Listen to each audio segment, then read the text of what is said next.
किसी जमाने की बात है। एक छोटे से गांव में सुलोचना नाम की एक वृद्धा रहती थी। वह एक सीधी सादी औरत थी जिसके 2 बेटे थे। उसके पति का देहांत कई साल पहले हो चुका था और उसने अपने बच्चों को बड़ी मेहनत और संघर्ष के साथ पाला था। उनके छोटे से परिवार में कुल 3 सदस्य थे। सुलोचना के पास खेती लायक जमीन बहुत कम थी, पर वह अपने बेटों के साथ मिलकर मेहनत करती थी। उसके दोनों बेटे भी मेहनती थे और इसी छोटे से खेत से तीनों का जीवनयापन चलता था। समय बीतता गया और जब उसके बेटे विवाह योग्य हो गए तो सुलोचना ने उनकी शादियां करवा दी। विवाह बड़े ही साधारण तरीके से हुआ।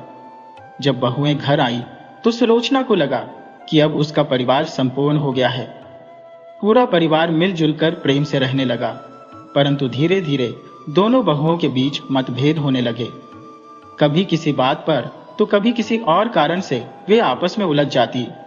दोनों को शिकायत रहती कि दूसरी कम काम करती है और वह ज्यादा। ये तकरार धीरे धीरे बढ़ने लगी और अब तो ये रोज का झगड़ा बन गया। घर में हमेशा अशांति रहने लगी। सुलोचना ने कई बार उन्हें समझाने की कोशिश की, पर कोई असर नहीं हुआ। वह बेहद परेशान रहने लगी और सोचने लगी कि आखिर ऐसा कौन सा उपाय किया जाए जिससे घर में शांति स्थापित हो सके।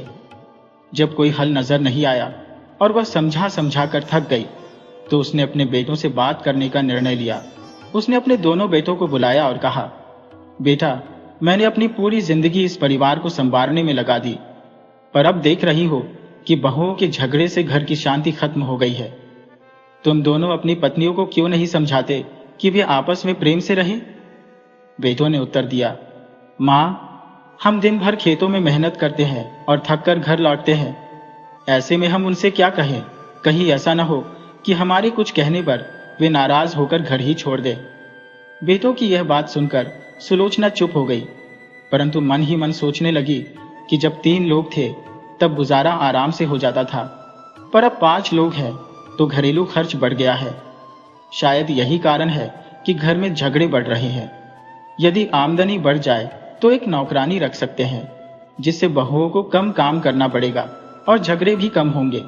यह सोचकर सुलोचना ने अपने बेटों को बुलाया और कहा, बेटा, मेरी मानो तो तुम दोनों गांव छोड़कर परदेश चले जाओ और वहां जाकर कोई काम धंधा शुरू करो। इससे घर की आमदनी बढ़ेगी, क्योंकि जिस घर में धन की कमी होती है वहां अक्सर झगड़े और क्लेश होते रहते हैं।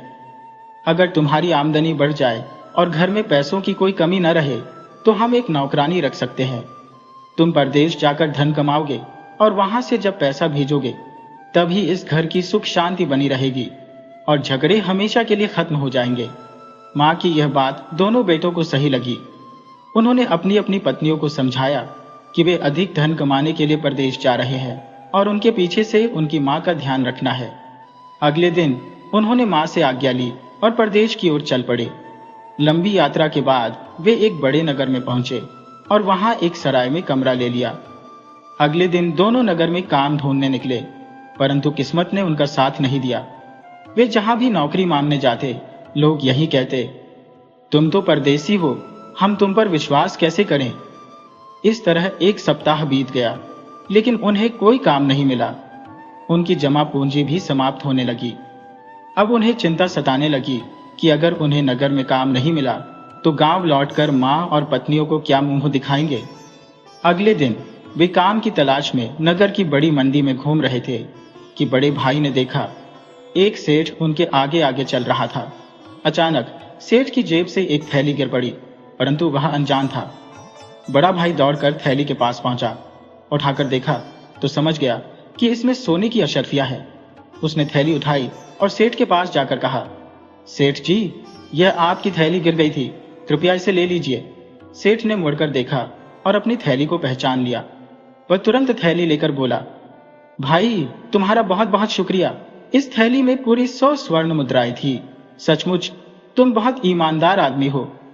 पहले तो मैंने तुम्हें इस नगर में कभी नहीं देखा। तुम कौन हो और कहां से आए हो? बड़ा भाई बोला, सेठ जी, हम 2 भाई हैं जो काम की तलाश में इस नगर में आए हैं। हमें यहाँ आए 15 दिन हो गए, लेकिन कोई नौकरी नहीं मिली। अब तो खाने के भी लाले पड़ गए हैं। उनकी व्यथा सुनकर सेठ को उन पर दया आ गई।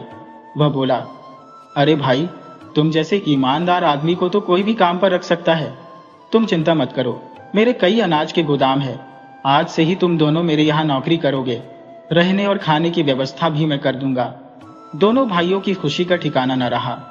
वे मन लगाकर काम करने लगे। अब उन्हें पूरा विश्वास था कि वे अपने घर की गरीबी दूर कर पाएंगे। परिवार से दूर होने के बावजूद वे पूरी मेहनत और ईमानदारी से काम कर रहे थे। सेठ उनके काम से बहुत खुश था, इसलिए उसने उनकी तनख्वाह भी बढ़ा दी। उधर गांव में उनकी पत्नियों का व्यवहार अभी भी नहीं बदला था। देवरानी और जेठानी हर दिन झगड़ती रहती। ये देखकर एक दिन सुलोचना ने बड़ी बहू को समझाया, बहू, तुम बड़ी हो, इसलिए तुम्हें समझदारी से काम लेना चाहिए। तुम्हारे पति और देवर परदेश में धन कमाने गए हैं और तुम यहाँ झगड़ती रहोगी तो घर कैसे चलेगा। छोटी बहू तुमसे छोटी है, इसलिए उसकी छोटी मोटी गलतियों को अनदेखा करो और उसे प्यार से समझाओ। परंतु सास की इन बातों का बड़ी बहू पर उल्टा ही असर पड़ा। वो गुस्से में चिल्लाने लगी और कहने लगी, माँ जी, आप तो हमेशा छोटी बहू की तरफदारी करती हो। आप मुझे समझा रही हो, इसी से उसकी हिम्मत और भी बढ़ जाएगी। अगर उसने हमारी बातें सुन ली तो वह पहले से भी ज्यादा मुझसे लड़ने लगेगी। सास ने समझाने की कोशिश की, ऐसी बात नहीं है बहू, तुम्हें समझाने के बाद मैं छोटी बहू के पास भी जाऊंगी। इसके बाद सास अपनी छोटी बहू को समझाने लगी, वह तुमसे बड़ी है, इसीलिए तुम्हें उसका सम्मान करना चाहिए। झगड़ा मत किया करो। लेकिन यहां भी वही हुआ। छोटी बहू समझने की बजाय उल्टा सास को डांटने और फटकारने लगी। माँ, इस बुढ़ापे में तुम्हारा दिमाग सठिया गया है। मुझे पता है कि तुम अपनी बड़ी बहू को ज्यादा चाहती हो। मैं तो तुम्हें फोटी आंख भी नहीं सुहाती। अब सुलोचना सोचने लगी कि इन दोनों को समझाना बिल्कुल बेकार है। इनकी बुद्धि भ्रष्ट हो गई है। अगर मैं इन्हें समझाऊंगी तो उल्टा मुझसे ही लड़ेंगी। इससे अच्छा तो यही है कि मैं इन्हें समझाना ही छोड़ दूं। अगर गुस्से में आकर इन्होंने मुझ पर हाथ उठा दिया तो मैं कहीं मुंह दिखाने लायक नहीं रहूंगी। धीरे धीरे दोनों बहुएं सास से घृणा करने लगी। अब कोई भी सुलोचना से यह तक नहीं पूछता था कि उसने खाना खाया या नहीं। बेचारी सुलोचना खुद ही रसोई में जाकर खाना निकालती। अब तो दोनों बहुएं चाहती थी कि वह घर से चली जाए या फिर मर जाए, लेकिन उन्हें कोई ऐसा बहाना नहीं मिल रहा था जिससे वे सुलोचना को घर से बाहर निकाल सके। अगले दिन दोनों बहुएं फिर से झगड़ने लगी। बूढ़ी सुलोचना ने क्या किया, उसने एक बोरा उठाया और घास काटने के लिए जंगल की ओर निकल गई। उसे लगा कि बहुओं के झगड़े से दूर रहना ही बेहतर है। अगर मैं इनके झगड़े को सुनूंगी तो बोलना पड़ेगा और फिर ये मुझसे ही झगड़ेंगी। सुलोचना जंगल में घास काटने चली गई। शाम को जब वह घर लौटी तब तक बहुओं का झगड़ा खत्म हो चुका था। अगले दिन फिर से वही हुआ। बहुएं लड़ने लगी और सुलोचना घास काटने के लिए जंगल निकल गई। जब वह जंगल में घास काट रही थी तभी अचानक उसके सामने एक भयंकर सांप आ गया। ऐसा डरावना सांप देखकर सुलोचना कांपने लगी। उसे लगा कि अब उसकी जान नहीं बचेगी, ये सांप जरूर उसे काट लेगा। डर से कांपती सुलोचना को देखकर अचानक सांप इंसानों की भाषा में बोल उठा, माता, तुम मत डरो, मैं तुम्हें कोई नुकसान नहीं पहुंचाऊंगा। मैं तो तुम्हारे साथ अपना दुख बांटने आया हूं, क्योंकि मैं बहुत परेशान और दुखी हूं। एक सांप को इंसानों की भाषा में बोलते देख सुलोचना हैरान रह गई। उसने गहरी सांस ली और बोली, हे नाग देवता, बताइए आपको क्या परेशानी है। सांप कहने लगा, माता, मैं पिछले कई दिनों से भूखा हूं, मुझे खाने के लिए कुछ नहीं मिल रहा। अगर तुम मुझे कुछ खाने के लिए दे दो तो मेरे प्राण बच जाएंगे। यूं समझ लो कि मैं इस समय मरने के बिल्कुल नजदीक हूं। असल बात यह है कि पहले मैं एक ऋषि के आश्रम में रहता था। अब उन ऋषि का देहांत हो चुका है। ऋषि महाराज ने एक गाय पाल रखी थी और उस गाय का दूध वे स्वयं भी पीते थे और मुझे भी पिलाते थे। इसी आहार पर मैं जिंदा था, परंतु अब मेरा पोषण करने वाला और मुझे दूध पिलाने वाला वह ऋषि इस दुनिया को छोड़कर चला गया। आप मेरे लिए कहीं से दूध ला दें तो मुझ पर बड़ी कृपा होगी। जब सुलोचना ने उस सांप की यह दुख भरी कहानी सुनी तो उसके मन में सांप के लिए बहुत हमदर्दी पैदा हो गई। वह कहने लगी, नाग देवता, आप बिल्कुल भी चिंता न करें, मैं आपको दूध अवश्य पिलाऊंगी। आप यहीं पर मेरा इंतजार कीजिए, मैं आपके लिए दूध लेकर आती हूँ। सांप से बातें करने के बाद सुलोचना अपने घर लौट आई। अगले दिन सुबह वही हुआ। दोनों बहुएं फिर आपस में झगड़ने लगी। सुलोचना सोचने लगी कि अब वह दूध किसकी रसोई से ले जाए। अगर वह बड़ी बहू की रसोई से दूध लेगी और उसे पता चल गया तो वह झगड़ने लगेगी। अगर छोटी बहू की रसोई से दूध लेगी तो भी यही खतरा रहेगा। आखिरकार सुलोचना ने सोचा कि एक दिन वह बड़ी बहू की रसोई से और दूसरे दिन छोटी बहू की रसोई से दूध लेकर जाया करेगी। इस तरह दोनों बहुओं को पता भी नहीं चलेगा और नाग देवता को दूध भी मिल जाएगा। अब सुलोचना ने ऐसा ही किया। बड़ी बहू की रसोई से उसने एक बर्तन में दूध लिया और अपने बोरे में छुपाकर घास काटने के लिए जंगल की ओर निकल गई। तब तक शाम हो चुकी थी। सांप भी उस जगह पर आ चुका था। वह कहने लगा, माँ, क्या तुम मेरे लिए दूध लाई हो? सुलोचना कहने लगी, हाँ नाग देवता, मैं आपके लिए दूध लेकर आई हूं। ये कहते हुए उसने दूध का बर्तन सांप के सामने रख दिया। जब सांप ने दूध पी लिया तो उसे शांति मिली। वह कहने लगा, माता, आज तुमने मेरी जान बचा ली और मुझ पर बड़ा उपकार किया है। मैं आपके इस उपकार को अपने जीवन भर नहीं भूलूंगा। सुलोचना कहने लगी, नाग देवता, मैं आपसे एक बात पूछना चाहती हूँ जो उस समय डर के कारण नहीं पूछ पाई थी। आप एक नाग होते हुए भी इंसानों की भाषा में कैसे बोल सकते हैं? क्या आप सचमुच एक सांप हैं या कोई और? तब सांप कहने लगा, माता, मैं एक श्राप के कारण सांप बन गया हूं। आज से 24 साल पहले की बात है। मैं एक राजा के यहां सांप के रूप में ही पैदा हुआ था और मेरे पिता ने मुझे जंगल में छोड़ दिया। मेरा श्राप केवल 25 वर्षों का है, जिसे पूरा होने में अब कुछ ही महीने बचे हैं। मेरी मुक्ति अब ज्यादा दूर नहीं है। जल्दी ही मुझे मनुष्य का शरीर मिल जाएगा। मैं बस उसी दिन का बेसब्री से इंतजार कर रहा हूं। तब सुलोचना कहने लगी, परंतु नाग देवता, ऐसा क्या कारण था जो आपको एक सांप बन जाने का श्राप मिला? सांप कहने लगा, यह बात मेरे जन्म से पहले की है, जब मेरे पिता राजा वक्रसेन एक दिन जंगल में शिकार खेलने गए थे। जब जंगल में उन्हें कोई शिकार नहीं मिला तो उन्होंने आकाश में उड़ते हुए एक बाज को देखा। मेरे पिता ने तुरंत अपना तीर कमान संभाला और बाज पर निशाना साधा। असल में वह बाज अपने पंजों में एक सांप को दबाए उड़ रहा था। जैसे ही तीर बाज को लगा, वह घायल होकर नीचे गिरने लगा। उसके पंजों से वह मरा हुआ सांप छूट गया और लहराते हुए जमीन की ओर गिरने लगा। ठीक उसी समय वहीं पास में एक ऋषि ध्यान मुद्रा में तपस्या कर रहे थे। दुर्भाग्यवश वह मरा हुआ सांप सीधा उन ऋषि महाराज के ऊपर आ गिरा, जिससे उनकी तपस्या भंग हो गई। इससे ऋषि अत्यंत क्रोधित हो गए। जब मेरे पिता वहां पहुंचे और ऋषि को यह ज्ञात हुआ कि यह सब उनके कारण हुआ है, तो उन्होंने क्रोध में आकर मेरे पिता को श्राप दे दिया।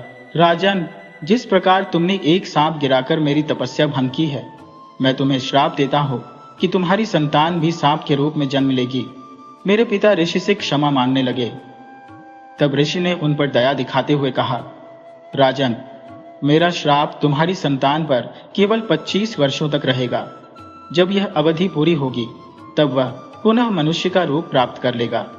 इस घटना के 1 वर्ष बाद जब मेरी माता गर्भवती हुई तो उन्होंने मुझे एक सांप को जन्म दिया। मेरे पिता मुझे जंगल में छोड़ आए। बस अब मैं अपनी मुक्ति के दिन की प्रतीक्षा कर रहा हूँ। सुलोचना को सांप की यह व्यथा सुनकर उस पर अत्यधिक दया आ गई। अब वह प्रतिदिन उसे दूध पिलाने लगी। कभी वह बड़ी बहू की रसोई से दूध ले आती तो कभी छोटी बहू की रसोई से। ये क्रम निरंतर चलता रहा। सांप भी रोज उसी स्थान पर आकर दूध पीकर तृप्त हो जाता। उसे ऐसा महसूस होने लगा मानो उसे अपनी असली मां मिल गई हो। अंततः एक दिन बड़ी बहू ने देख ही लिया कि उनके घर का दूध रोजाना कम हो जाता है। दोनों बहुएं इस पर आपस में चर्चा करने लगी। आखिर रोज हमारा दूध कौन चुरा कर ले जाता है? बड़ी बहू बोली, हाँ बहन, मेरा भी दूध धीरे धीरे कम होता जा रहा है। ये कैसे संभव है? आखिरकार उन्होंने विचार किया, हम दोनों की रसोई में केवल हमारी सास आती है, फिर भला और कौन हमारा दूध चुरा सकता है? छोटी बहू बोली, दीदी, हमारा चोर एक ही है, हमें छुपकर देखना चाहिए कि आखिर ये कौन है। दोनों ने योजना बना ली कि वे अपनी अपनी रसोई में छुपकर नजर रखेंगी। अगले दिन सुलोचना रोज की तरह उठी और बड़ी बहू की रसोई में गई। दोनों बहुएं छिपकर यह सब देख रही थी। सुलोचना ने दूध लिया, उसे बोरे में छुपाया और घास काटने के बहाने जंगल की ओर चल पड़ी। अब तो दोनों बहुओं ने उसे दूध चुराते और जंगल जाते देख ही लिया था। छोटी बहू बोली, चलो दीदी, देखते हैं कि यह दूध खुद पीती है या किसी और को पिलाती है। सुलोचना जंगल में बढ़ती जा रही थी और उसकी दोनों बहुएं चुपचाप उसका पीछा कर रही थी। जब वह उस स्थान पर पहुंची जहां वह रोज घास काटती थी और सांप को दूध पिलाती थी, तभी बहुएं छिपकर देखने लगी। अचानक एक बड़ा भयंकर दिखने वाला सांप उसके पास आ गया और सुलोचना उसे दूध पिलाने लगी। दोनों बहुएं यह देखकर दंग रह गईं। इतना विशाल और डरावना सांप उन्होंने पहले कभी नहीं देखा था। सांप को दूध पीते देखकर वे घबरा गईं। उनके पैरों तले जमीन खिसक गई। वे कांपते हुए कहने लगी, ये कोई दैत्य लगता है और यह बुढ़िया भी कोई डायन ही है। अगर इसे रोका नहीं गया तो यह हमारे बच्चों को खा जाएगी। अब तो दोनों बहुओं को एक अच्छा बहाना मिल गया था। वे चुपचाप घर लौट आई। इधर सुलोचना ने सांप को दूध पिलाया, घास काटी और घर की ओर चल पड़ी। लेकिन जब वह घर पहुंची तो दरवाजा बंद मिला। उसने दरवाजा खटखटाया तो दोनों बहुएं दरवाजे पर आ गईं। सुलोचना ने देखा कि उनके हाथों में डंडे थे और उनके चेहरे क्रोध से लाल हो रहे थे। ये देखकर सुलोचना घबरा गई और सोचने लगी, आखिर ये सब क्या हो रहा है। उसने घबराकर पूछा, बेटियों, तुम इस तरह क्यों खड़ी हो? दोनों बहुएं एक साथ चिल्लाईं, हरी बुढ़िया, तू तो एक डायन है। तेरे पास एक भयंकर सांप है जिसे तू दूध पिलाती है। हम तुझे घर में घुसने नहीं देंगे, कहीं तू एक दिन हमें और हमारे बच्चों को न खा जाए। सुलोचना ने सफाई दी, बेटा, तुम क्या पागल हो गई हो? मैं तुम्हारी सास हूं, कोई डायन नहीं। मैं तुम्हारे बच्चों को क्यों खाऊंगी? वे तो मुझे अपने बेटों से भी ज्यादा प्यारे हैं। लेकिन बहुएं मानने को तैयार नहीं थी। वे फिर चिल्लाई, हमें मूर्ख मत बना। हमने अपनी आंखों से देखा है कि तू उस भयंकर सांप को दूध पिलाती है और वह दूध भी चोरी करके ले जाती है। वह सांप जरूर कोई दैत्य है और तू एक डायन। अब हम तुझ पर कभी विश्वास नहीं करेंगे। गुस्से में तमतमाकर वे बोली, आज के बाद इस घर के दरवाजे तेरे लिए हमेशा के लिए बंद है। अगर तू जबरदस्ती घुसने की कोशिश करेगी तो जिंदा नहीं बचेगी। तुझे जहां जाना है चली जा। आज से हमारा और तेरा कोई रिश्ता नहीं। बूढ़ी सुलोचना ने बहुत समझाने की कोशिश की, बहुओं, जैसा तुम सोच रही हो वैसा कुछ भी नहीं है। ये मेरा घर है, मुझे अंदर आने दो। लेकिन दोनों बहुओं ने उसकी एक न सुनी। उन्होंने उसे धक्का देकर घर से बाहर निकाल दिया। रात का अंधेरा घिर आया था। सुलोचना रोते हुए बोली, बहू, इतनी अंधेरी रात में मैं कहां जाऊंगी? पर बहू ने बेरुखी से कहा, हमें अब तुझसे कोई मतलब नहीं। जहां जाना है जा, मर भी जाए तो हमें कोई फर्क नहीं पड़ता। इतना कहकर उन्होंने दरवाजा बंद कर लिया। बेचारी सुलोचना दरवाजे के सामने बैठकर रोती रही। कुछ देर बाद उसने सोचा, रोने से कोई फायदा नहीं, यह दरवाजा अब कभी नहीं खुलेगा। उसने तय किया कि उसे कहीं और ठिकाना ढूंढना होगा। रात के अंधेरे में वह जंगल की ओर चल पड़ी और उस जगह पहुंची जहां वह रोज घास काटती थी। अब वह उस सांप का इंतजार करने लगी जिसे वह रोज दूध पिलाया करती थी। हालांकि सांप रात के समय कभी नहीं आता था, वह हमेशा दिन में ही आता था। लेकिन सुलोचना वहीं पेड़ के नीचे बैठकर रात भर उसका इंतजार करती रही। जैसे ही सुबह हुई, सांप वहां आ गया। उसने देखा कि बूढ़ी अम्मा आज कहीं नजर नहीं आ रही थी। उसने इधर उधर देखा, तभी उसकी नजर पेड़ के नीचे बैठी रोती हुई सुलोचना पर पड़ी। सांप तुरंत उसके पास आया और पूछा, बूढ़ी माँ, तुम्हें क्या हुआ? तुम क्यों रो रही हो? सुलोचना रोते रोते बोली, नाग देवता, मेरी बहुओं ने मुझे घर से निकाल दिया। मैं तुम्हारे लिए दूध लाया करती थी, लेकिन वह चोरी से लाती थी। जब उन्होंने मुझे तुम्हें दूध पिलाते हुए देख लिया तो वे कहने लगी कि मैं एक डायन हूं और उनके बच्चों को खा जाऊंगी। इसीलिए उन्होंने मुझे घर से निकाल दिया। मेरे दोनों बेटे भी घर पर नहीं है, वे परदेश में धन कमाने गए हैं। अब मैं कहां जाऊं? सारी बात सुनकर सांप बोला, माँ, तुम चिंता मत करो, आज से मैं ही तुम्हारा बेटा हूं। सांप की प्रेम भरी बातों से सुलोचना का मन कुछ हल्का हुआ। फिर सांप बोला, माँ, तुम मेरे साथ चलो। इसके बाद सांप सुलोचना को अपने साथ लेकर घने जंगल में चला गया। आगे आगे सांप था, पीछे पीछे सुलोचना। चलते चलते वे दोनों एक सुंदर आश्रम के पास पहुंचे। ये वही स्थान था जहां कभी वह सांप ऋषि की शरण में रहा करता था। सुलोचना ने हैरानी से पूछा, बेटा, ये आश्रम किसका है? ये तो बड़ी ही मनोरम जगह है। सांप ने उत्तर दिया, माँ, यह आश्रम एक महान ऋषि का था जो अब परमात्मा को प्यारे हो चुके हैं। मैं यही रहता था और वे मुझे रोज गाय का दूध पिलाते थे। मुझे लगता है कि वह गाय यही कहीं भटक रही होगी। अगर वह मुझे देख लेगी तो निश्चित ही आश्रम में लौट आएगी। कुछ देर तक इधर उधर भटकने के बाद उन्हें वह गाय मिल गई। उसके थन दूध से भरे हुए थे। सांप ने कहा, माता, इस गाय का दूध निकालो, तुम भी पियो और मुझे भी पिलाओ। सुलोचना ने गाय का दूध निकाला, सांप को पिलाया और स्वयं भी पिया। इसके बाद सांप ने कहा, माँ, अब तुम बेफिक्र होकर यही रहो। ये गाय हमें दूध देगी और यहाँ भोजन की भी कोई कमी नहीं होगी। ऋषि महाराज की कृपा से यहाँ माँ अन्नपूर्णा का वास है। इस आश्रम में रहने वालों को कभी खाने पीने की चिंता नहीं होती। इसके अलावा पेड़ों पर तरह तरह के मीठे फल लगे हैं। सुलोचना बहुत खुश हुई। अब वह अपने नाग बेटे के साथ वहीं रहने लगी। नाग हर सुबह जंगल में घूमने के लिए निकल जाता और शाम को लौट आता, जबकि सुलोचना और गाय आश्रम में ही चैन से रहते। गाय भी रोज सुबह चरने के लिए जंगल जाती और शाम को लौट आती। शाम होते ही वे तीनों आश्रम में एक साथ होते। एक दिन की बात है, नाग प्रतिदिन की तरह जंगल घूमने गया था, लेकिन इस बार शाम होने के बावजूद वह लौटकर नहीं आया। सुलोचना बहुत चिंतित हो गई। उसने सोचा, मेरा बेटा तो हमेशा शाम को आ जाता था, फिर आज अब तक क्यों नहीं आया? रात भर वह प्रतीक्षा करती रही। उसने कुछ भी नहीं खाया। सुबह होते ही भी जब सांप नहीं लौटा तो सुलोचना ने उसे खोजने का फैसला किया और जंगल की ओर निकल पड़ी। कुछ देर तक खोजने के बाद उसने देखा, उसका नाग बेटा जमीन पर घायल पड़ा था। उस पर पेड़ों की भारी टहनियां गिरी हुई थी। ये देखकर सुलोचना घबरा गई।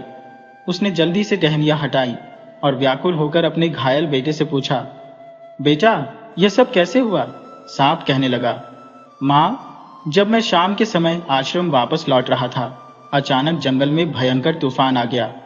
तूफान से बचने के लिए मैं एक पेड़ पर चढ़ गया, लेकिन तूफान की वजह से वह पेड़ भी उखड़ गया और मैं उसके नीचे दब गया। मैंने निकलने की बहुत कोशिश की, परंतु सफल नहीं हो सका। पूरी रात मैं यही सोचता रहा कि मेरी माँ मेरा इंतजार कर रही होगी। सुलोचना कहने लगी, बेटा, तुम घबराओ मत, मैं तुम्हारे जख्मों पर मरहम लगा दूंगी। इस तरह सुलोचना अपने सांप बेटे को जंगल से वापस ले आई। उसने कुछ जड़ी बूटियां लेकर औषधि तैयार की और सांप के जख्मों का इलाज शुरू किया। धीरे धीरे सांप के घाव भरने लगे और वह पूरी तरह स्वस्थ हो गया। समय बीतता गया और वह दिन आ गया जब नाग के श्राप के 25 वर्ष पूरे होने थे। एक रात जब वह अपने आश्रम में सोया हुआ था तो सुबह सुलोचना ने देखा कि नाग अपनी जगह पर नहीं है। उसकी जगह पर एक अत्यंत सुंदर नौजवान सोया हुआ था। सुलोचना उसे देखकर आश्चर्य में पड़ गई। उसने नौजवान को जगाया और पूछा, तुम कौन हो? वह कहने लगा, माँ, मैं तुम्हारा वही नाग बेटा हूँ। आज मुझे अपने श्राप से मुक्ति मिल गई है और मैं मनुष्य बन चुका हूँ। ये सुनकर सुलोचना बहुत खुश हुई और उसने अपने बेटे को गले से लगा लिया। कुछ दिन और आश्रम में बिताने के बाद एक दिन सुलोचना अपने नाग बेटे यानी राजकुमार से कहने लगी, बेटा, मुझे लगता है अब वह समय आ गया है जब तुम्हें अपने पिता के पास जाना चाहिए। मुझे बताओ, तुम कहाँ के रहने वाले हो? तुमने कहा था कि तुम एक राजा के बेटे हो। हमें चलकर देखना चाहिए कि तुम्हारे माता पिता किस हाल में हैं। राजकुमार कहने लगा, नहीं, मैं यहाँ से कहीं नहीं जाऊंगा। उस पिता को देखकर मैं क्या करूंगा जिसने मुझे जंगल में फेंक दिया था। सुलोचना उसे समझाते हुए कहने लगी, बेटा, उस समय तुम नाग के रूप में थे और तुम्हारे पिता तुमसे डर गए होंगे, लेकिन अब तुम मनुष्य के रूप में हो। मुझे पक्का विश्वास है कि तुम्हें देखकर तुम्हारे माता पिता बहुत खुश होंगे, इसीलिए तुम्हें वहां जाना चाहिए। इसी बहाने मैं भी तुम्हारे माता पिता से मिल लूंगी। सुलोचना के समझाने पर राजकुमार अपने माता पिता के यहाँ जाने को तैयार हो गया। वे दोनों राजमहल की ओर चल दिए। चलते चलते जब वे उस राज्य में पहुंचे तो राजकुमार को देखकर लोग सोचने लगे, ये इतना सुंदर नौजवान कौन है? महल के दरवाजे पर पहुंचकर उन्होंने पहरेदार से कहा कि वे राजा से मिलना चाहते हैं। पहरेदार उन दोनों को राजा के पास तो नहीं ले गया, लेकिन वह उन्हें मंत्री के पास ले गया। जब वे दोनों मंत्री के पास पहुंचे तो उन्होंने मंत्री से राजा से मिलने की इच्छा जताई। सुलोचना कहने लगी, मंत्री जी, हम महाराज से मिलना चाहते हैं। इस पर मंत्री ने जवाब दिया, हमारे राजा और रानी इस समय किसी से मिलने की हालत में नहीं है। उनकी सेहत बहुत खराब है। यहाँ तक कि राजा खुद अपने राज्य की देखभाल भी नहीं कर पा रहे। यहाँ का सिंहासन खाली पड़ा है।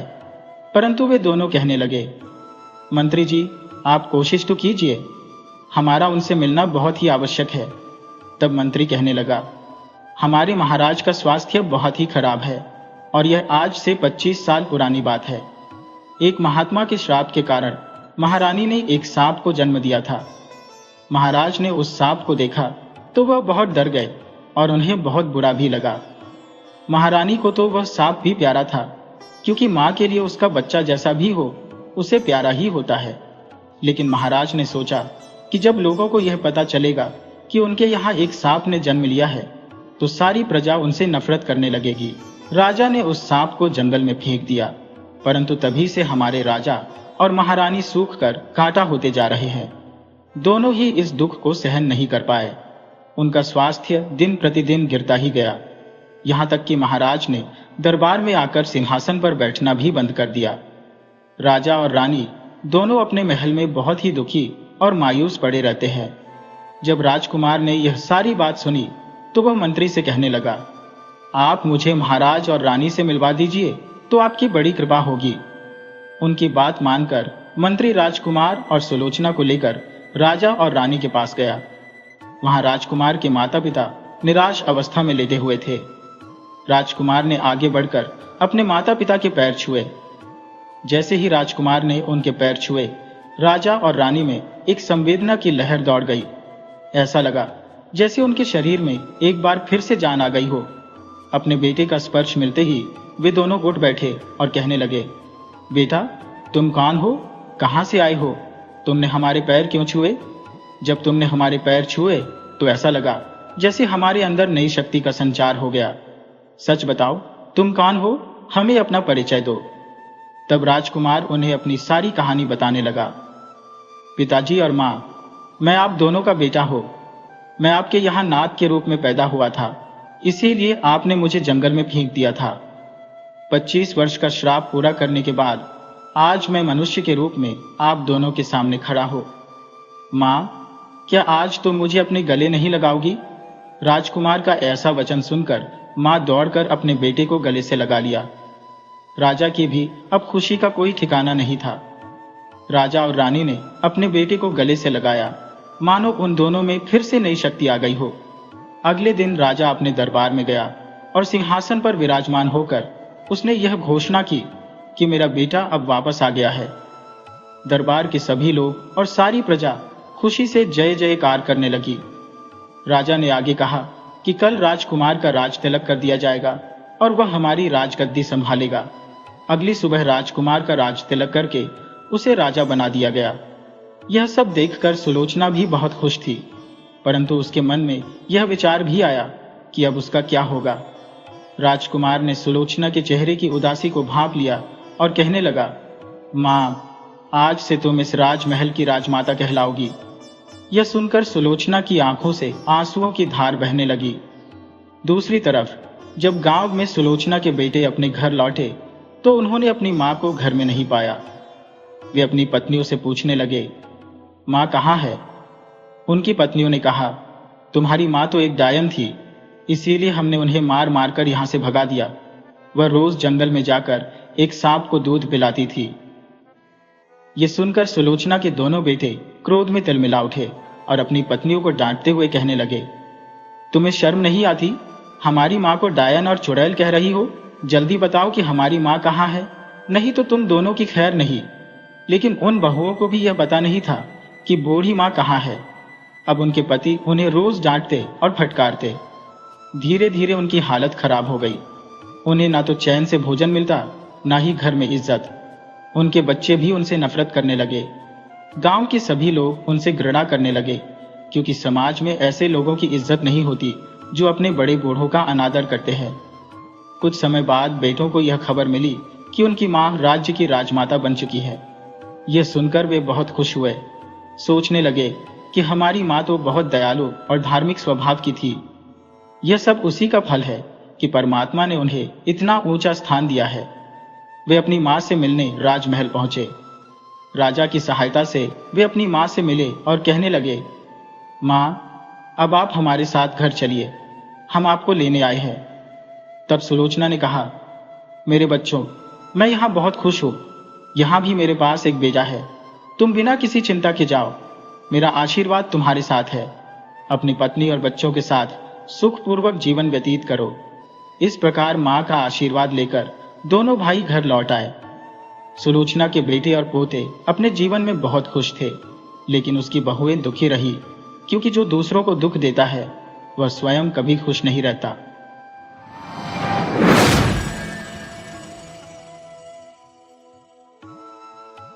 एक गांव में अजूर्ण और मोहन नाम के दो किसान रहते थे। अजूर्ण धनी था, मोहन साधारण पुरुष था। उन्होंने चिरकाल से बद्री नारायण की यात्रा का इरादा कर रखा था। अजूर्ण बड़ा सुशील, साहसी और दृढ़ था। 2 बार गांव का चौधरी रहकर उसने बड़ा अच्छा काम किया था। उसके 2 लड़के तथा एक पोता था। उसकी 60 वर्ष की अवस्था थी, परंतु दाढ़ी अभी तक नहीं पकी थी। मोहन प्रसन्न बदन, दयालु और मिलनसार था। उसके 2 पुत्र थे, एक घर में था, दूसरा बाहर नौकरी पर गया हुआ था। वह खुद घर में बैठा बैठा बड़ी का काम करता था। बद्री नारायण की यात्रा का संकल्प किए उन्हें बहुत दिन हो चुके थे। अजूर्ण को छुट्टी ही नहीं मिलती थी। एक काम समाप्त होता था कि दूसरा आकर घेर लेता था।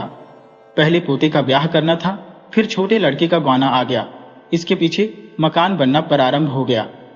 एक दिन बाहर लकड़ी पर बैठकर दोनों बूढ़ों में बातें होने लगी। मोहन, क्यों भाई, अब यात्रा करने का विचार कब है? अजूर्ण, जरा ठहरो, अब की वर्ष अच्छा नहीं लगा। मैंने यह समझा था कि 100 रुपए में मकान तैयार हो जाएगा। 300 रुपए लगा चुके हैं, अभी दिल्ली दूर है, अगले वर्ष चलेंगे। मोहन, शुभ कार्य में देरी करना अच्छा नहीं होता।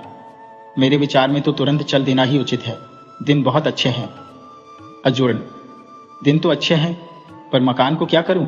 इसे किस पर छोड़ूं? मोहन, क्या कोई संभालने वाला ही नहीं? बड़े लड़के को सौंप दो। अजूर्ण, उसका क्या भरोसा है? मोहन, वाह वाह, भला बताओ तो कि मरने पर कौन संभालेगा? इससे तो यह अच्छा है कि जीते जी संभाल लें और तुम सुख से जीवन व्यतीत करो। अजूर्ण, यह सत्य है, पर किसी काम में हाथ लगाकर उसे पूरा करने की इच्छा सभी की होती है। मोहन, तो काम कभी पूरा नहीं होता, कुछ न कुछ कसर रह ही जाती है। कल ही की बात है कि रामनवमी के लिए स्त्रियां कई दिन से तैयारी कर रही थी। कहीं लिपाई होती थी, कहीं आटा पीसा जाता था। इतने में रामनवमी आ पहुंची। बहू बोली, परमेश्वर की बड़ी कृपा है कि त्योहार बिना बुलाए ही आ जाते हैं, नहीं तो हम अपनी तैयारी ही करती रहे। अजूर्ण, एक बात और है, इस मकान पर मेरा बहुत रुपया खर्च हो गया है। इस समय रुपए का भी तोड़ा है। कम से कम 100 रुपए तो हो, नहीं तो यात्रा कैसे होगी? मोहन हंसकर, हाँ, जो जितना धनवान होता है वह उतना ही कंगाल होता है। तुम और रुपए की चिंता जाने दो। मैं सच कहता हूं, इस समय मेरे पास 100 रुपये भी नहीं, परंतु जब चलने का निश्चय हो जाएगा तो रुपया भी कहीं न कहीं से अवश्य आ ही जाएगा। बस यह बतलाओ कि चलना कब है? अजूर्ण, तुमने रुपये जोड़ रखे होंगे, नहीं तो कहां से आ जाएगा? बताओ तो सही। मोहन, कुछ घर में से कुछ माल बेचकर। पड़ोसी कुछ चौखट आदि मोल लेना चाहता है, उसे सस्ती दे दूंगा। अजूर्ण, सस्ती बेचने पर पछतावा होगा। मोहन, मैं सिवाय पाप के और किसी बात पर नहीं बचता। आत्मा से कौन चीज प्यारी है? अजूर्ण, यह सब ठीक है, परंतु घर के कामकाज बिसराना भी उचित नहीं। मोहन, और आत्मा को बिसारना तो और भी बुरा है। जब कोई बात मन में ठान ली तो उसे बिना पूरा किए न छोड़ना चाहिए। अंत में चलना निश्चय हो गया।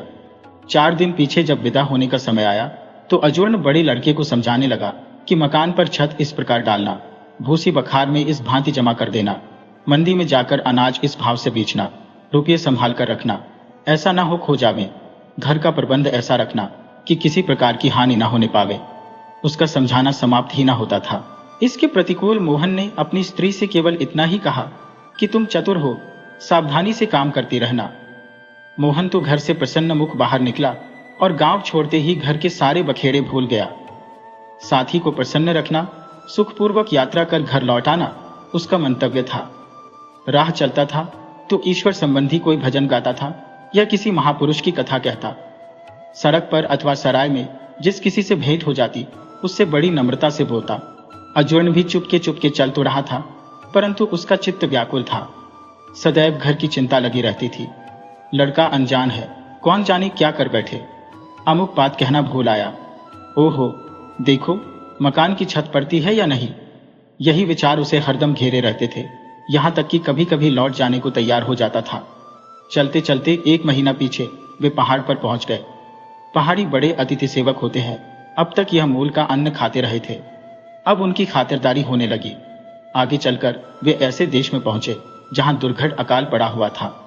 खेतियां सब सूख गई थी, अनाज का एक दाना भी नहीं उगा था। धनवान कंगाल हो गए थे, धनहीन देश को छोड़कर भीख मांगने बाहर भाग गए थे। यहां उन्हें कुछ कष्ट हुआ, अन्न कम मिलता था और वह भी बड़ा महंगा। रात को उन्होंने एक जगह विश्राम किया। अगले दिन चलते चलते एक गांव मिला। गांव के बाहर एक झोपड़ा था। मोहन थक गया था, बोला, मुझे प्यास लगी है, तुम चलो, मैं इस झोपड़े से पानी पीकर अभी तुम्हें आ मिलता हूं।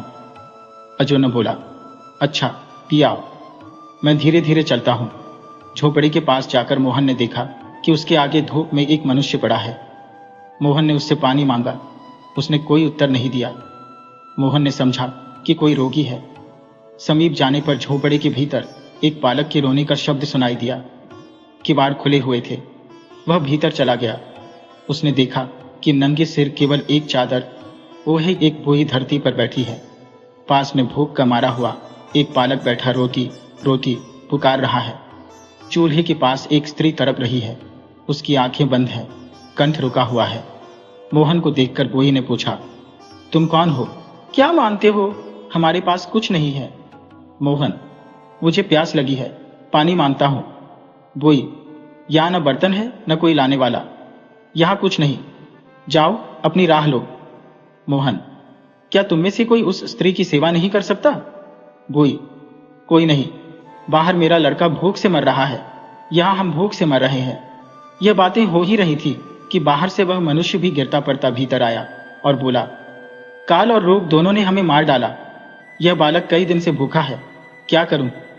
यह कहकर रोने लगा और उसकी हिचकी बंध गई। मोहन ने तुरंत अपने थैले में से रोटी निकालकर उनके आगे रख दी। वो ये बोली, इनके कंठ सूख गए हैं, बाहर से पानी ले आओ। मोहन बुई से कुएं का पता पूछकर बाहर गया और पानी ले आया। सबने रोटी खाकर पानी पिया, परंतु चूल्हे के पास वाली स्त्री पड़ी तड़पती रही। मोहन गांव में जाकर कुछ दाल चावल मोल ले आया और खिचड़ी पाकर सबको खिलाई। तब बुई बोली, भाई क्या सुनाओ, निर्धन तो हम पहले ही थे, उस पर पड़ा अकाल, हमारी और भी दुर्गति हो गई। पहले पहल तो पड़ोसी अन्न उधार देते रहे, परंतु वे क्या करते, वे आप भूखों मरने लगे, हमें कहां से देते? मनुष्य ने कहा, मैं मजूरी करने निकला, 2-3 दिन तो कुछ मिला, फिर किसी ने नौकर न रखा। बूढ़ी और लड़की भीख मांगने लगी। अन्न का अकाल था, कोई भीख भी न देता था। बहुतेरे यत्न किए, कुछ न बन सका। भूख के मारे घास खाने लगे, इसी कारण यह मेरी स्त्री चूल्हे के पास पड़ी तड़प रही है। बूढ़ी, पहले कई दिनों तक तो मैं चल फिरकर कुछ धंधा करती रही, परंतु कहां तक, भूख और रोग ने जान ले ली। जो हाल है तुम अपने नेत्रों से देख रहे हो। उनकी बिथा सुनकर मोहन ने विचारा कि आज रात यही रहना उचित है, साथी से कल मिल लेंगे। प्रातःकाल उठकर वह गांव में गया और खाने पीने की जिन्स ले आया। घर में कुछ न था। वह वहां ठहरकर इस तरह काम करने लगा कि मानो अपना ही घर है। 2-3 दिन पीछे सब चलने फिरने लगे और वह स्त्री उठ बैठी। चौथे दिन एकादशी थी। मोहन ने विचारा कि आज संध्या को इन सब के साथ बैठकर फलाहार करके कल प्रातःकाल चल दूंगा। वह गांव में जाकर दूध फल सब सामग्री लाकर बोई को दे आप पूजा पाठ करने मंदिर में चला गया। इन लोगों ने अपनी जमीन एक जमींदार के यहाँ गिरवी रखकर अकाल के समय अपना निवारह किया था। मोहन जब मंदिर गया तब किसान युवक जमींदार के पास पहुंचा और विनय पूर्वक बोला, चौधरी जी, इस समय रुपये देकर खेत छुड़ाना मेरे काबू के बाहर है। यदि आप इस चौमासे में मुझे खेत बोने की आज्ञा दे दें तो मेहनत मजदूरी करके आपका ऋण चुका दे सकता हूं। परंतु चौधरी कब मानता था। वह बोला, बिना रुपये दिए खेत नहीं बो सकते, जाओ अपना काम करो। वह निराश होकर घर लौट आया। इतने में मोहन भी पहुंच गया। जमींदार की बात सुनकर वह मन में विचार करने लगा कि जब यह जमींदार खेत नहीं बोने देता तो इन किसानों की प्राण रक्षा क्या करेगा। यदि मैं इन्हीं इसी दशा में छोड़कर चल दिया तो यह सब काल के कौर बन जाएंगे, कल नहीं परसों जाऊंगा। मोहन अब बड़ी दुविधा में पड़ा था। न रहते ही बनता था, न जाते ही बनता था। रात को पड़ा पड़ा सोचने लगा, यह तो अच्छा बखेड़ा फैला। पहले अन्न पानी, अब खेत छुड़ाना, फिर गाय और बैलों की जोड़ी मोल लेना। मोहन, तुम किस जंजाल में फंस गए। जी चाहता था कि वह उन्हें ऐसे ही छोड़कर चल दे, परंतु दया जाने न देती थी। सोचते सोचते आंख लग गई। स्वप्न में देखता क्या है कि वह जाना चाहता है, किसी ने उसे पकड़ लिया है। लौट कर देखा तो बालक रोटी मांग रहा है। वह तुरंत उठ बैठा और मन में कहने लगा, नहीं, अब मैं नहीं जाता। यह स्वप्न शिक्षा देता है कि मुझे इनका खेत छुड़ाना, गाय बैल मोल लेना और सारा प्रबंध करके जाना उचित है। प्रातः काल उठकर जमींदार के पास गया और रुपया देकर उनका खेत छुड़ा दिया। जब एक किसान से एक गाय और 2 बैल मोल लेकर लौट रहा था कि राह में स्त्रियों को बातें करते सुना। बहन, पहले तो हम उसे साधारण मनुष्य जानते थे, वह केवल पानी पीने आया था, पर अब सुना है कि खेत छुड़ाने और गाय बैल मोल लेने गया है। ऐसे महात्मा के दर्शन करने चाहिए। मोहन अपनी स्तुति सुनकर वहां से टल गया। गाय बैल लेकर जब झोपड़े पर पहुंचा तो किसान ने पूछा, पिताजी, ये कहां से लाए। मोहन, अमुक किसान से यह बड़ी सस्ते मिल गए हैं। जाओ पशुशाला में बांधकर इनके आगे कुछ भूसा डाल दो। उसी रात जब सब सो गए तो मोहन चुपके से उठकर घर से बाहर निकल बद्रीनारायण की राह ली। 3 मील चलकर मोहन एक वृक्ष के नीचे बैठकर बटुआ निकाल रुपये गिनने लगा तो थोड़े ही रुपए बाकी थे। उसने सोचा, इतने रुपयों में बद्रीनारायण पहुंचना असंभव है, भीख मांगना पाप है। अजूर्ण वहां अवश्य पहुंचेगा और आशा है कि मेरे नाम पर कुछ छावा भी चाहिए देगा। मैं तो अब इस जीवन में यह यात्रा करने का संकल्प पूरा नहीं कर सकता। अच्छा, परमात्मा की इच्छा, वह बड़ा दयालु है, मुझ जैसे पापियों को निस्संदेह क्षमा कर देगा। यह विचार करके गांव का चक्कर काटकर कि कोई देख न ले, वह घर की ओर लौट पड़ा। गांव में पहुंचा जाने पर घर वाले उसे देखकर अति प्रसन्न हुए और पूछने लगे कि लौट क्यों आए। मोहन ने यही उत्तर दिया कि अजूर्ण से साथ छूट गया और रुपये चोरी हो गए, इस कारण लौट आना पड़ा। घर में कुशल क्षेम थी, कोई कष्ट न था। मोहन का आना सुनकर अजूर्ण के घर वाले उससे पूछने लगे कि अजूर्ण को कहाँ छोड़ा। उनसे भी उसने यही कहा कि बद्रीनारायण पहुंचने से 3 दिन पहले मैं अजूर्ण से बिछड़ गया, रुपया किसी ने चुरा लिया। बद्रीनारायण जाना असंभव था, मुझे लौटना ही पड़ा। सब लोग मोहन की बुद्धि पर हंसने लगे कि बद्रीनारायण पहुंचा ही नहीं, रास्ते में रुपए खो दिए। मोहन घर के धंधे में लग गया। बात बीत गई, अब उधर का हाल सुनिए। मोहन जब पानी पीने चला गया तब थोड़ी दूर जाकर अजूर्ण बैठ गया और साथी की बाट देखने लगा। संध्या हो गई पर मोहन न आया। अजूर्ण सोचने लगा, क्या हुआ, साथी क्यों नहीं आया। मेरी आंखें लग गई थी, कहीं आगे ना निकल गया हो। पर यहां से जाता तो क्या दिखाई नहीं देता, पीछे लौटकर देखो कहीं आगे न चला गया हो, फिर तो मिलना ही असंभव है। आगे ही चलो, रात को चट्टी पर अवश्य भेंट हो जाएगी। रास्ते में अजूर्ण ने कई मनुष्यों से पूछा कि तुमने कोई नाता सांवले रंग का आदमी देखा है, परंतु कुछ पता न चला। रात चट्टी पर भी मोहन से भेंट न हुई। अगले दिन यह विचार कर कि वह देवप्रयाग पर अवश्य मिल जाएगा, वह आगे चल दिया। रास्ते में अजूर्ण को एक साधु मिल गया। वह जगन्नाथ की यात्रा करके आया था, अब दूसरी बार बद्रीनारायण के दर्शन को जा रहा था। रात को चट्टी में वे दोनों इकट्ठे ही रहे और फिर एक साथ यात्रा करने लगे। देवप्रयाग में पहुंचकर अजूर्ण ने मोहन के विषय में पंडे से बहुत पूछताछ की, कुछ पता न चला। यहां सब यात्री एकत्र हो गए। देवप्रयाग से आगे चलकर सब लोग रात को एक चट्टी में ठहरे। वहां मूसलाधार मेघ बरसने लगा। बिजली की कड़क, बादल की गरज से सब कांप गए। सारी रात जागते कटी। त्राही त्राही करते दिन निकला। अंत को दोपहर के समय सब लोग बद्रीनारायण पहुंच गए। मोहन को साष्टांग दंडवत करते देखकर अजूर्ण को निश्चय हो गया कि मोहन ही है, शायद किसी दूसरी राह से यहां आ पहुंचा है। चलो, अच्छा हुआ, साथी तो मिल गया। आरती हो गई, यात्री बाहर निकलने लगे। अजूर्ण का हाथ बटुए पर था कि कोई रुपए न चुरा ले। वह मोहन को खोजने लगा, पर उसका कहीं पता नहीं चला। दूसरे दिन प्रातःकाल मंदिर में जाने पर अर्जुन ने फिर देखा कि मोहन हाथ जोड़े भगवान के सम्मुख खड़ा है। वह चाहता था कि आगे बढ़कर मोहन को पकड़ ले, परंतु ज्यों ही वह आगे बढ़ा, मोहन लोप हो गया। तीसरे दिन भी अर्जुन को वही दृश्य दिखाई दिया। उसने विचारा कि चलकर द्वार पर खड़े हो जाओ, सब यात्री वहीं से निकलेंगे, वही मोहन को पकड़ लूंगा। अतएव उसने ऐसा ही किया, लेकिन सब यात्री निकल गए, मोहन का कहीं पता ही नहीं। एक सप्ताह बद्री नारायण में निवास करके अर्जुन घर लौट पड़ा। राह चलते अर्जुन के चित्त में वही पुराने घर के झमेले बार बार आने लगे। साल भर बहुत होता है, इतने दिनों में घर की दशा न जाने क्या हुई हो। कहावत है, छाते लगी 6 मास और छिन में हुए उजाड़। कौन जाने लड़के ने क्या कर छोड़ा हो, फसल कैसी हो, पशुओं का पालन पोषण हुआ है कि नहीं। चलते चलते अर्जुन जब उस झोपड़े के पास पहुंचा जहां मोहन पानी पीने गया था, तो भीतर से एक लड़की ने आकर उसका कुर्ता पकड़ लिया और बोली, बाबा बाबा भीतर चलो। अर्जुन कुर्ता छुड़ाकर जाना चाहता था कि भीतर से एक स्त्री बोली, महाशय भोजन करके रात्रि को यहीं विश्राम कीजिए, कल चले जाना। वह अंदर चला गया और सोचने लगा कि मोहन यही पानी पीने आया था, शायद इन लोगों से उसका कुछ पता चल जाए। स्त्री ने अर्जुन के हाथ पैर धुलाकर भोजन परस दिया। अर्जुन उसको आशीष देने लगा। स्त्री बोली, दादा हम अतिथि सेवा करना क्या जाने, यह सब कुछ हमें एक यात्री ने सिखाया है। हम परमात्मा को भूल गए थे। हमारी यह दशा हो गई थी कि यदि वह बूढ़ा यात्री ना आता तो हम सब के सब मर जाते। वह यहाँ पानी पीने आया था, हमारी दुर्दशा देखकर यहीं ठहर गया। हमारा खेत रेहन पड़ा था, वह छुड़ा दिया, गाय बैल मोल ले दिए और सामग्री जुटाकर एक दिन न जाने कहाँ चला गया। इतने में एक बुई आ गई और यह बात सुनकर बोल उठी, वह मनुष्य नहीं था, साक्षात देवता था।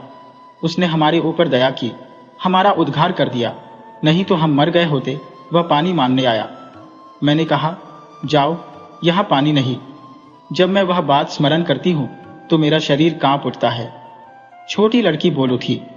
उसने अपनी कांबर खोली और उसमें से लौटा निकाला कुएं की ओर चला। इस तरह सबके सब मोहन की चचार करने लगे। रात को किसान भी आ पहुंचा और वही चचार करने लगा। निस्संदेह उस यात्री ने हमें जीवन दान दिया। हम जान गए कि परमेश्वर क्या है और परोपकार क्या। वह हमें पशुओं से मनुष्य बना गया। अर्जुन ने अब समझा कि बद्री नारायण के मंदिर में मोहन के दिखाई देने का कारण क्या था। उसे निश्चय हो गया कि मोहन की यात्रा सफल हुई। कुछ दिनों पीछे अर्जुन घर पहुंच गया। लड़का शराब पीकर मस्त पड़ा था। घर का हाल सब गड़बड़ था। अर्जुन लड़के को डांटने लगा। लड़के ने कहा, तो यात्रा पर जाने को किसने कहा था, न जाते। इस पर अर्जुन ने उसके मुंह पर तमाचा मारा। दूसरे दिन अर्जुन जब चौधरी से मिलने जा रहा था तो राह में मोहन की स्त्री मिल गई। स्त्री, भाई जी कुशल से तो हो, बद्री नारायण हो आए। अर्जुन, हाँ हो आया। मोहन मुझसे रास्ते में बिछुड़ गए थे। कहो, वह कुशल से घर तो पहुंच गए। स्त्री, उन्हें आए तो कई महीने हो गए, उनके बिना हम सब उदास रहा करते थे। लड़के को तो घर काटे खाता था। स्वामी बिना घर सुना होता है। पंडित देव प्रयाग से ही साथ हो लिए थे। बद्री नारायण में यही रीति है कि पहले दिन यात्रियों को मंदिर की ओर से भोजन कराया जाता है और उसी दिन यात्रियों को अटका अथवा छावा बतला देना पड़ता है कि कौन कितना छाएगा। कम से कम 1.25 रुपया नियत है। उस समय तो सबने पंडों के घरों में जाकर विश्राम किया। दूसरे दिन प्रातःकाल उठकर दर्शन प्रसन्न में लग गए। अर्जुन और साधु एक ही स्थान में टिके थे। सांझ की आरती के दर्शन करके लौटकर जब घर आए तब साधु बोला कि मेरा तो किसी ने रुपये का बटुआ निकाल लिया। अर्जुन के मन में यह पाप उत्पन्न हुआ कि यह साधु झूठा है, किसी ने इसका रुपया नहीं चुराया, इसके पास रुपया था ही नहीं। लेकिन तुरंत ही उसको पश्चाताप हुआ कि किसी पुरुष के विषय में ऐसी कल्पना करना महापाप है। उसने मन को बहुतेरा समझाया, परंतु उसका ध्यान साधु में ही लगा रहा। पवित्र स्थान में रहने पर भी चित्त की मलिनता दूर नहीं हुई। इतने में शयन की आरती का घंटा बजा। दोनों दर्शनार्थ मंदिर में चले गए। भीड़ बहुत थी। अर्जुन नेत्र मूंद कर भगवान की स्तुति करने लगा, परंतु हाथ बटुए पर था, क्योंकि साधु के रुपये खो जाने से संस्कार चित्त में पड़े हुए थे। अंतःकरण का शुद्ध हो जाना क्या कोई सहज बात है। स्तुति समाप्त करके नेत्र खोलकर अर्जुन जब भगवान के दर्शन करने लगा तब देखता क्या है कि मूर्ति के अति समीप मोहन खड़ा है। मोहन? नहीं नहीं, मोहन यहां कैसे पहुंच सकता है? सारे रास्ते तो ढूंढता आया हूं। अजूर्ण घर में है कि कहीं बाहर गए हैं?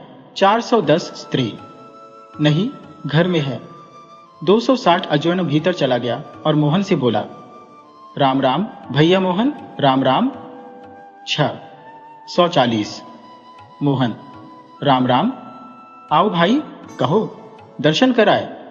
420 अजूर्ण, हाँ कर तो आया, पर मैं यह नहीं कह सकता कि यात्रा सफल हुई अथवा नहीं।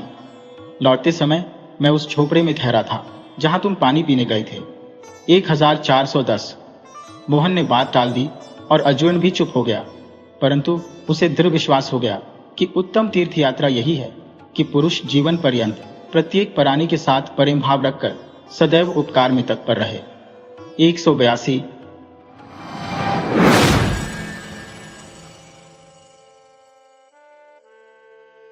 बहुत समय पहले की बात है कि एक देश में एक बादशाह हुकूमत करता था। यह बादशाह न सिर्फ रहमदिल था बल्कि बुद्धिमान और उदार भी था। उसकी सल्तनत काफी विस्तृत थी और हर काम के लिए उसके पास काबिल वजीर थे, जिससे बादशाह शासन के कामों में निश्चिंत होकर अपनी प्रजा की देखभाल में समय बिता सकता था।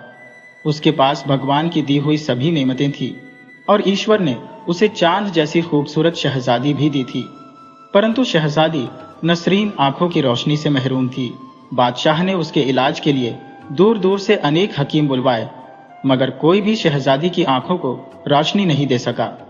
शहजादी के दुख में बादशाह और मलका चिंतित थे। उन्हें चिंता सताती थी कि कोई भी राजकुमार अंधी शहजादी से शादी नहीं करेगा। बादशाह ने उसकी शादी के लिए कई बार ऐलान किया और बहुत इनाम का लालच भी दिया, परंतु कोई भी इसके लिए राजी न हुआ। एक दिन अत्यधिक परेशान होकर वजीर ने बादशाह से कहा, बादशाह सलामत, आजकल आप बहुत चिंतित नजर आ रहे हैं। अगर गुस्ताखी न हो तो इस चिंता का कारण पूछ सकता हूं? बादशाह ने थोड़ी देर सिर झुकाकर कहा, तुम्हें मालूम है कि शहजादी नसरीन अंधी है, इस वजह से कोई भी उससे शादी के लिए तैयार नहीं होता। वजीर ने कहा, आलीजा, आप ऐलान कर दीजिए कि जो शहजादी की आंखों को अच्छा कर देगा उसके साथ न सिर्फ शहजादी की शादी कर दी जाएगी बल्कि उसे सल्तनत का वारिस भी बना दिया जाएगा। बादशाह ने कहा, ठीक है।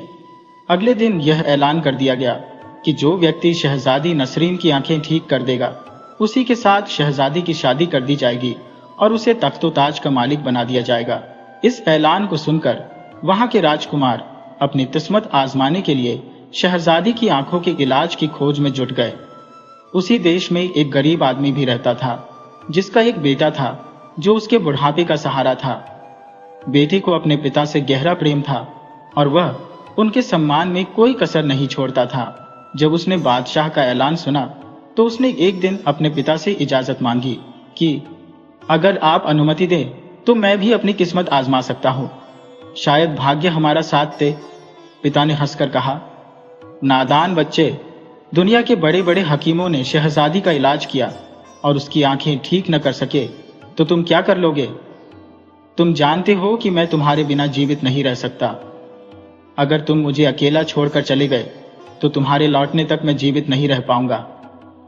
बेटे ने कहा, अब्बा जान, खुदा ने चाहा तो मैं बहुत जल्द लौटूंगा। पिता ने फिर समझाते हुए कहा, बेटा, ये काम गरीबों के नहीं है, ये तो सिर्फ अमीरों और राजकुमारों के काम है। तुम्हारे पास तो सवारी के लिए घोड़ा तक नहीं है। बेहतर है कि तुम ये ख्याल अपने मन से निकाल दो। पैदल जंगलों की खाक छानने से क्या फायदा? लड़के ने हिम्मत जुटाकर कहा, अब्बा जान, अगर आप इजाजत दें तो मुझे यकीन है कि खुदा ताला मेरी मदद करेंगे और मैं जरूर कामयाब हो जाऊंगा। बेटे के इसरार पर बाप ने इजाजत दे दी और उसकी कामयाबी की दुआएं मांगने लगे। लड़का अपने बाप से रुखसत होकर अपने एक दोस्त के घर पहुंचा। उससे कुछ दिनों के लिए घोड़ा मांगा और शहर से बाहर निकल गया। कई दिनों तक जंगलों में भटकता रहा। पिता ने फिर समझाते हुए कहा, बेटा, ये काम गरीबों के नहीं है, ये तो सिर्फ अमीरों और राजकुमारों के काम है। तुम्हारे पास तो सवारी के लिए घोड़ा तक नहीं है। बेहतर है कि तुम ये ख्याल अपने मन से निकाल दो। पैदल जंगलों की खाक छानने से क्या फायदा? जब उसने बादशाह का ऐलान सुना तो उसने एक दिन अपने पिता से इजाजत मांगी कि अगर आप अनुमति दें तो मैं भी अपनी किस्मत आजमा सकता हूं, शायद भाग्य हमारा साथ दे। पिता ने हंसकर कहा, नादान बच्चे, दुनिया के बड़े बड़े हकीमों ने शहजादी का इलाज किया और उसकी आंखें ठीक न कर सके तो तुम क्या कर लोगे? तुम जानते हो कि मैं तुम्हारे बिना जीवित नहीं रह सकता। अगर तुम मुझे अकेला छोड़कर चले गए तो तुम्हारे लौटने तक मैं जीवित नहीं रह पाऊंगा। बेटे ने कहा, अब्बा जान, खुदा ने चाहा तो मैं बहुत जल्द लौटूंगा। इस ऐलान को सुनकर वहां के राजकुमार अपनी किस्मत आजमाने के लिए शहजादी की आंखों के इलाज की खोज में जुट गए। उसी देश में एक गरीब आदमी भी रहता था जिसका एक बेटा था जो उसके बुढ़ापे का सहारा था। बेटी को अपने पिता से गहरा प्रेम था और वह उनके सम्मान में कोई कसर नहीं छोड़ता था। वजीर ने कहा, आलीजा, आप ऐलान कर दीजिए कि जो शहजादी की आंखों को अच्छा कर देगा उसके साथ न सिर्फ शहजादी की शादी कर दी जाएगी बल्कि उसे सल्तनत का वारिस भी बना दिया जाएगा। बादशाह ने कहा, ठीक है। अगले दिन यह ऐलान कर दिया गया कि जो व्यक्ति शहजादी नसरीन की आंखें ठीक कर देगा उसी के साथ शहजादी की शादी कर दी जाएगी और उसे तख्तो ताज का मालिक बना दिया जाएगा। एक दिन अत्यधिक परेशान होकर वजीर ने बादशाह से कहा, बादशाह सलामत, आजकल आप बहुत चिंतित नजर आ रहे हैं। अगर गुस्ताखी ना हो तो इस चिंता का कारण पूछ सकता हूं? बादशाह ने थोड़ी देर सिर झुकाकर कहा, तुम्हें मालूम है कि शहजादी नसरीन अंधी है, इस वजह से कोई भी उससे शादी के लिए तैयार नहीं होता। बादशाह ने उसके इलाज के लिए दूर दूर से अनेक हकीम बुलवाए मगर कोई भी शहजादी की आंखों को रोशनी नहीं दे सका। शहजादी के दुख में बादशाह और मलका चिंतित थे। उन्हें चिंता सताती थी कि कोई भी राजकुमार अंधी शहजादी से शादी नहीं करेगा। बादशाह ने उसकी शादी के लिए कई बार ऐलान किया और बहुत इनाम का लालच भी दिया, परंतु कोई भी इसके लिए राजी न हुआ। बहुत समय पहले की बात है कि एक देश में एक बादशाह हुकूमत करता था। ये बादशाह न सिर्फ रहमदिल था बल्कि बुद्धिमान और उदार भी था। उसकी सल्तनत काफी विस्तृत थी और हर काम के लिए उसके पास काबिल वजीर थे, जिससे बादशाह शासन के कामों में निश्चिंत होकर अपनी प्रजा की देखभाल में समय बिता सकता था। उसके पास भगवान की दी हुई सभी नेमतें थी और ईश्वर ने उसे चांद जैसी खूबसूरत शहजादी भी दी थी, परंतु शहजादी नसरीन आंखों की रोशनी से महरूम थी। एक दिन थक हार कर एक पेड़ की छाया में सो रहा था कि अचानक एक बुजुर्ग दिखाई दिए। बुजुर्ग ने कहा, तुम मुझे अपने नेक बाप की आज्ञाकारी लगते हो, इसलिए इस मुहिम में हम तुम्हारी मदद करेंगे। तुम पूरब की ओर चले जाओ, वहां तुम्हें एक तालाब मिलेगा जिसमें लाल पानी होगा। तुम तालाब में कूद जाना, वैसे ही तुमको विभिन्न प्रकार की आवाजें सुनाई देंगी। अगर तुम उन आवाजों को सुनने और समझने की कोशिश करोगे तो उसी तालाब में डूब जाओगे। कुछ ही मिनट के बाद कोई शख्स तुम्हें नीचे की ओर खींचेगा, मगर तुम डरना मत। कुछ सेकंड के बाद तुम खुद को एक सुनसान जंगल में पाओगे। फिर पश्चिम की तरफ चल देना। 2 फरलांग के बाद तुम्हें एक शेर मिलेगा। तुम उसको यह अंगूठी दिखा देना। शेर अंगूठी देखते ही तुम्हारे रास्ते से हट जाएगा। कुछ दूर जाने के बाद तुम्हें एक शानदार इमारत नजर आएगी। उस इमारत का दरवाजा बंद होगा। तुम उस अंगूठी को दरवाजे से लगा देना। दरवाजा खुद ब खुद खुल जाएगा। हिम्मत करके अंदर चले जाना। इमारत के अंदर दाईं तरफ एक कुआं मिलेगा। उस कुएं के अंदर पीले रंग का गुलाब का फूल तैर रहा होगा। उस फूल को तुरंत कुएं से निकालकर उसी रास्ते से जिससे तुम आए थे वापस आ जाना। अगर तुमने जरा भी लापरवाही दिखाई तो हमेशा के लिए उस कुएं में कैद हो जाओगे। इस गुलाब के फूल को मत छोड़ना। इसका एक ही कतरा इंशाअल्लाह शहजादी की आंखों को ठीक कर देगा। अनवर एकदम नींद से चौंक पड़ा और फटी फटी आंखों से चारों तरफ देखने लगा। दूर दूर तक उसे कुछ भी नजर नहीं आया। अचानक उसकी नजर अंगूठी पर पड़ी। अंगूठी का नग चमक रहा था। उसने अंगूठी फौरन उठा ली और उसी वक्त बुजुर्ग के बताए हुए रास्ते पर चल पड़ा। लगातार 2 घंटे तक चलने के बाद उसे दूर से एक तालाब दिखाई दिया जिसका सुर्ख पानी दूर से चमक रहा था। अनवर बिना डर और खतरे के तालाब में कूद पड़ा और नतीजे का इंतजार करने लगा। तालाब में कूदते ही उसे बहुत सी डरावनी आवाजें सुनाई देने लगी, मगर उसने किसी भी आवाज पर ध्यान नहीं दिया बल्कि आने वाले वक्त का इंतजार करने लगा। कुछ ही पलों के बाद उसने महसूस किया कि वह धीरे धीरे नीचे की ओर खींचा जा रहा है। वह बिल्कुल भी नहीं घबराया। कुछ सेकंड बाद जब उसने आंखें खोली तो अपने आप को एक घने जंगल में खड़ा पाया। बुजुर्ग के निर्देशों का अनुसरण करते हुए वह पश्चिम की ओर चल पड़ा। रास्ते में एक भयंकर जंगली शेर उसके सामने आ गया। उसने तुरंत अपनी अंगूठी आगे कर दी। शेर की नजर जैसे ही उस अंगूठी पर पड़ी, वह एकदम से रास्ते से हट गया।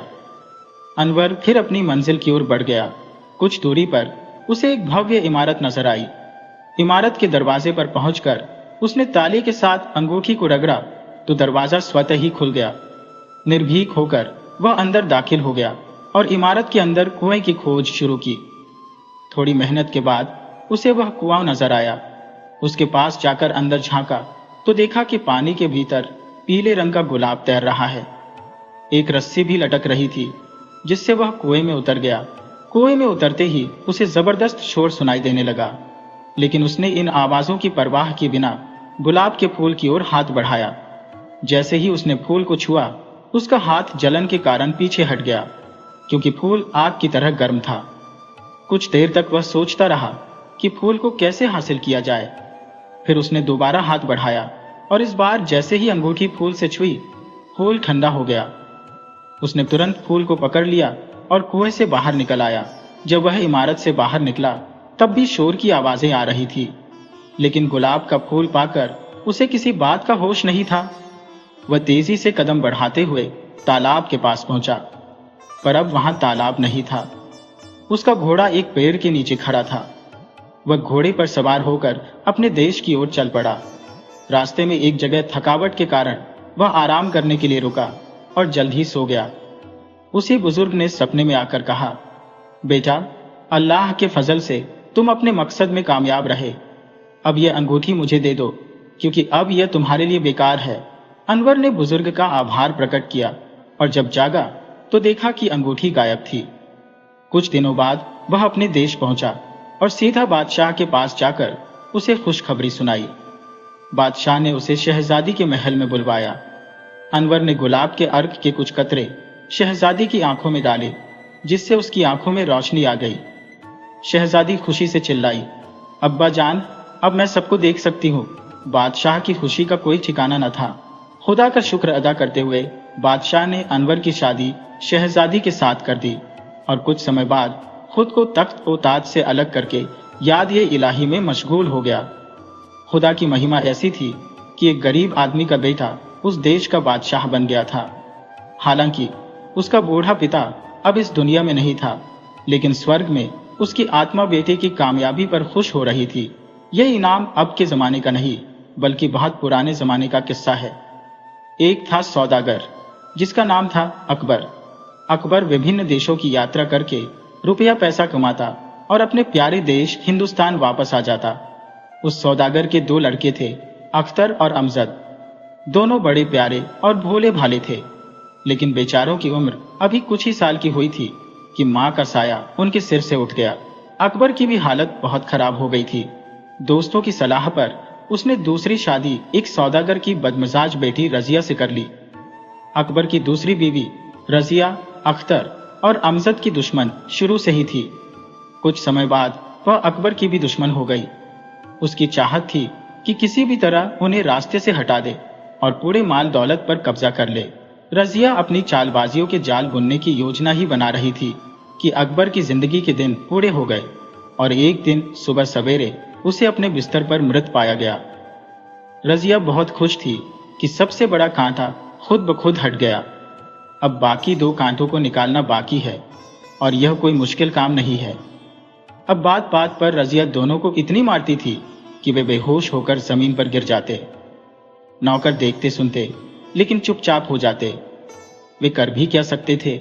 एक रात दोनों अपनी जिंदगी से तंग आकर घर से भाग खड़े हुए। अपने घर से बहुत दूर एक नदी के किनारे एक टूटी फूटी झोपड़ी में, जो वहां बरसों से किसी का इंतजार कर रही थी, रहने लगे।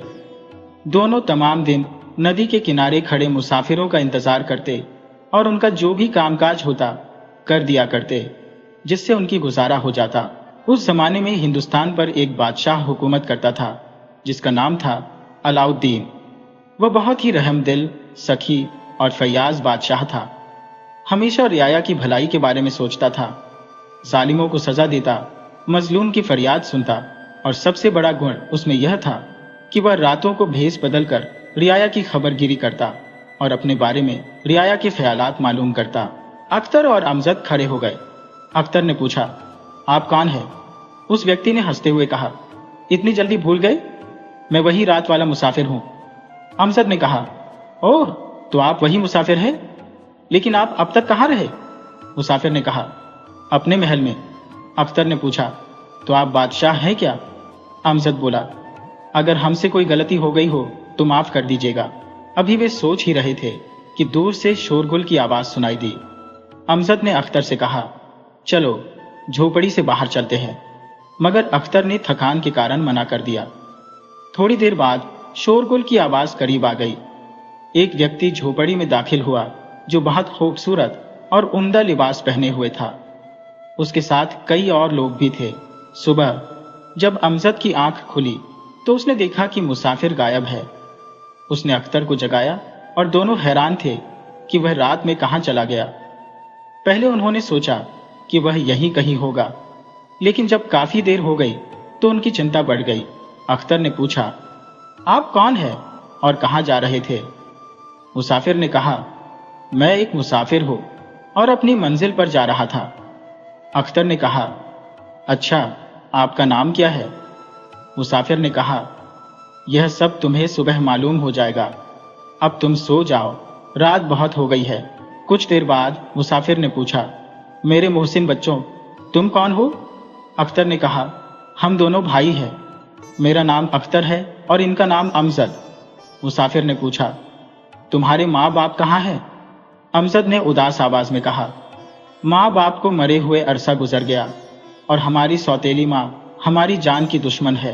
अमजद रस्सी लेने चला गया और वहां जिंदगी और मौत की लड़ाई चल रही थी। उसी समय जब अमजद रस्सी लेकर लौटा, कश्ती ने दो जोर के झटके दिए और सवार को सतह पर फेंक दिया और खुद पानी में गायब हो गई। अख्तर और अमजद ने रस्सी मुसाफिर की तरफ फेंकी और चीख चीख कर कहा, इस रस्से को पकड़ लो। मुसाफिर ने रस्से को पकड़ लिया और अख्तर और अमजद ने उसे किनारे तक खींच लिया। किनारे पर आते ही मुसाफिर बेहोश हो गया, लेकिन दोनों की कोशिशों से जल्द ही होश में आ गया। फिर वे उसे अपनी झोपड़ी में ले गए और घास फूस के बिस्तर पर लिटा दिया।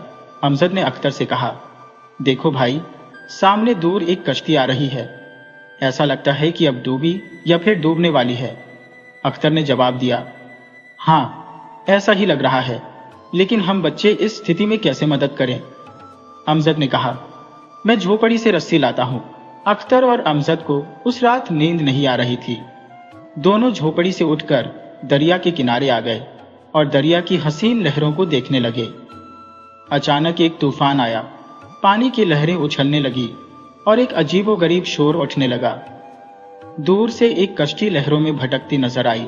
एक रात जब करीब 12 बजे होंगे, आसमान पर काली काली घटाई छाई हुई थी। बादशाह ने एक गरीब मुसाफिर का भेष बदला और महल से बाहर आ गया। महल के सामने एक दरिया था। बादशाह ने सोचा, चलो आज दरिया पार करते हैं। इत्तेफाक से उस वक्त एक कश्ती मौजूद थी, लेकिन कश्ती का मालिक नजर नहीं आया। बादशाह ने कुछ अशर्फिया जेब से निकालकर वहां रख दी और खुद कश्ती चलाना शुरू कर दी। मुसाफिर ने कहा, गलती कैसी? तुमने तो मेरी जान बचाई है। मैं इसका प्रतिदान देना चाहता हूं। मेरे यहां कोई संतान नहीं है, इसलिए आज से तुम मेरे पुत्र हो और मेरे निधन के बाद तख्त व ताज के वारिस बनोगे। इसके पश्चात सभी महल पहुंचे। बादशाह ने उनकी सौतेली मां रजिया को बुलाया। रजिया उन्हें देखकर खूब रोई और उनसे माफी मांगी। रजिया ने कहा, जिस रात तुम दोनों घर से भागे थे, उसके अगले दिन घर में आग लग गई, जिससे कुछ भी न बचा। मैं दाने दाने को मोहताज हो गई और इस तरह मुझे अपने बुरे कर्मों का परिणाम मिल गया। फिर क्या हुआ? अख्तर और अमजद ने शाही उस्तादों से शिक्षा प्राप्त करनी शुरू कर दी और गरीब तथा निर्धन बच्चों के लिए खैराती स्कूल खोले। उन्होंने उनके आराम और सुविधा का प्रबंध किया और न जाने कितने अच्छे कार्य किए। वे महल में आनंद पूर्वक रहने लगे। ये कहानी है फाख्ता शहजादी की। फाख्ता शहजादी का नाम सुनकर आपको आश्चर्य जरूर होगा, फाख्ता और शहजादी? हाँ, ये कथा तो सुनकर ही समझ आएगी। फाख्ता एक चिड़िया, भूरे और सुरमई रंग की, सुंदर और प्यारी सी चिड़िया, जो शहरों में कम, देहातों और कस्बों में अधिक दिखाई देती है। ये बिल्कुल कबूतर जैसी दिखती है, मगर कबूतर से छोटी, भोली भाली, सीधी सादी। आपने सुना होगा, अमन की फाख्ता यानी शांति और मोहब्बत, मेल जोल, भाईचारे की फाख्ता। ये बहुत ही शांतिप्रिय और निर्दोष होती है, यानी इससे किसी को कोई हानि नहीं होती। पेड़ों पर घोंसला बनाने के साथ ही यह ऊंची दीवारों और घरों के मोगों यानी सुराखों में भी अंडे देती है। इसकी बोली भी बहुत मधुर होती है। गर्दन फुलाकर कुकक की आवाज निकालती रहती है, और जो भी इधर उधर पड़ा दाना दून मिलता है उसे सब्र और शुक्र के साथ खा लेती है। तो इस प्यारी फाख्ता की कहानी मैं सुनाने जा रही हूँ। किसी देश में एक बादशाह था। उस बादशाह के पास अल्लाह का दिया सब कुछ था, मगर एक चीज नहीं थी, औलाद। बच्चा ना होने का दुख बादशाह से ज्यादा बादशाह की बेगम को था। वह दिन रात रोया करती थी। न उन्हें खाना पीना अच्छा लगता, न कोई जेवर कपड़ा भाता, न किसी तकरीब में जाती, न कोई खुशी मनाती। बादशाह अपनी मलिका को बहुत चाहता था। वह मलिका को समझाया करता, दिलासा देता कि अल्लाह की कोई मसलहत होगी जो उन्हें संतान नहीं दी। सब्र करो और हंसी खुशी जिंदगी गुजारने की कोशिश किया करो। बादशाह का दिल तो हुकूमत के कामकाज और देख रेख में फिर भी लग जाता, मगर बेगम का दिल जरा भी नहीं बहलता। हर वक्त परेशान और शोकाकुल रहती। बहुत से दरबारियों ने बादशाह को यह सलाह दी कि वे दूसरी शादी कर लें, शायद नई बेगम उन्हें तख्त और ताज का वारिस दे दे। मगर बादशाह इस पर राजी न हुआ। वह अपनी बेगम का दिल तोड़ना नहीं चाहता था। एक दिन बादशाह की बेगम की खास कनीज, जो हर वक्त उनके साथ रहती थी, दौड़ती हुई आई और बोली, बेगम, अल्लाह आपको सलामत रखे। मैंने सुना है कि हमारी हुकूमत में एक पहुंचे हुए दरवेश आए हैं। उनकी दुआ से हर मुराद पूरी होती है। यदि इजाजत हो तो उन्हें आपके समक्ष लाया जाए। वह अल्लाह से आपकी संतान के लिए प्रार्थना करेंगे और शायद अल्लाह आपकी गोद भर दे। बेगम ने ठंडी सांस भरकर कहा, नहीं गुलबदन, हमारी मुराद पूरी नहीं होगी। हमारी गोद खाली रहेगी और हमारा तख्त और ताज गहरों में बंट जाएगा। हमारे नाम का कोई वारिस नहीं होगा। तुम जानती हो हम कितने ही फकीरों और पीरों से दुआएं मांग चुके हैं। वर्षों बीत गए, कोई भी हमारी झोली नहीं भर सका। फिर भी गुलबदन की मनुहार के बाद आखिरकार बेगम दरवेश को बुलाने के लिए तैयार हो गई। बादशाह को जब यह मालूम हुआ तो वह भी बेगम का दिल रखने के लिए खुशी खुशी दरवेश से मिलने के लिए तैयार हो गया। उस दिन महल में बड़ी चहल पहल थी। सजावट अद्भुत थी और खुशबुओं की महक चारों ओर फैली हुई थी। दरवेश के स्वागत के लिए तख्त बिछाया गया था। दरवेश साहब आए। वह बड़े ही शानदार व्यक्तित्व के धनी थे। उनके चेहरे से जैसे रोशनी फूट रही थी। जब उन्हें तख्त पर बैठने के लिए कहा गया तो उन्होंने मना कर दिया। वह बोले, हम फकीर लोग हैं, तख्त और कुर्सी का हमें ज्ञान नहीं, जमीन ही हमारी बैठक और बिस्तर है। उन्होंने अपनी चादर जमीन पर बिछाई और बैठ गए। फिर तस्बीह पढ़ने लगे। बादशाह और बेगम उनके सामने हाजिर हुए। दरवेश ने नजरें उठाकर दोनों को देखा और उनके सिरों पर हाथ रखकर कहा, बेगम, आपको औलाद का सुख अवश्य मिलेगा, लेकिन कुछ वर्षों बाद। यह सुनकर बेगम का चेहरा गुलाब की तरह खिल उठा, मगर जब सुना कि औलाद का सुख कई सालों बाद मिलेगा तो वह उदास हो गई और उनकी आंखों में आंसू आ गए।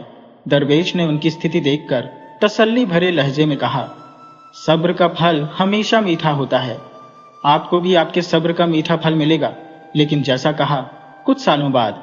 यदि आपका दिल निरंतर विषाद में डूबा रहता है तो इसका समाधान यह है कि आप अपने लिए कोई ऐसा शौक खोजें जो आपके मन को उलझाए रखे, आपको व्यस्त रखे और चिंतन के लिए अवसर ही न दे।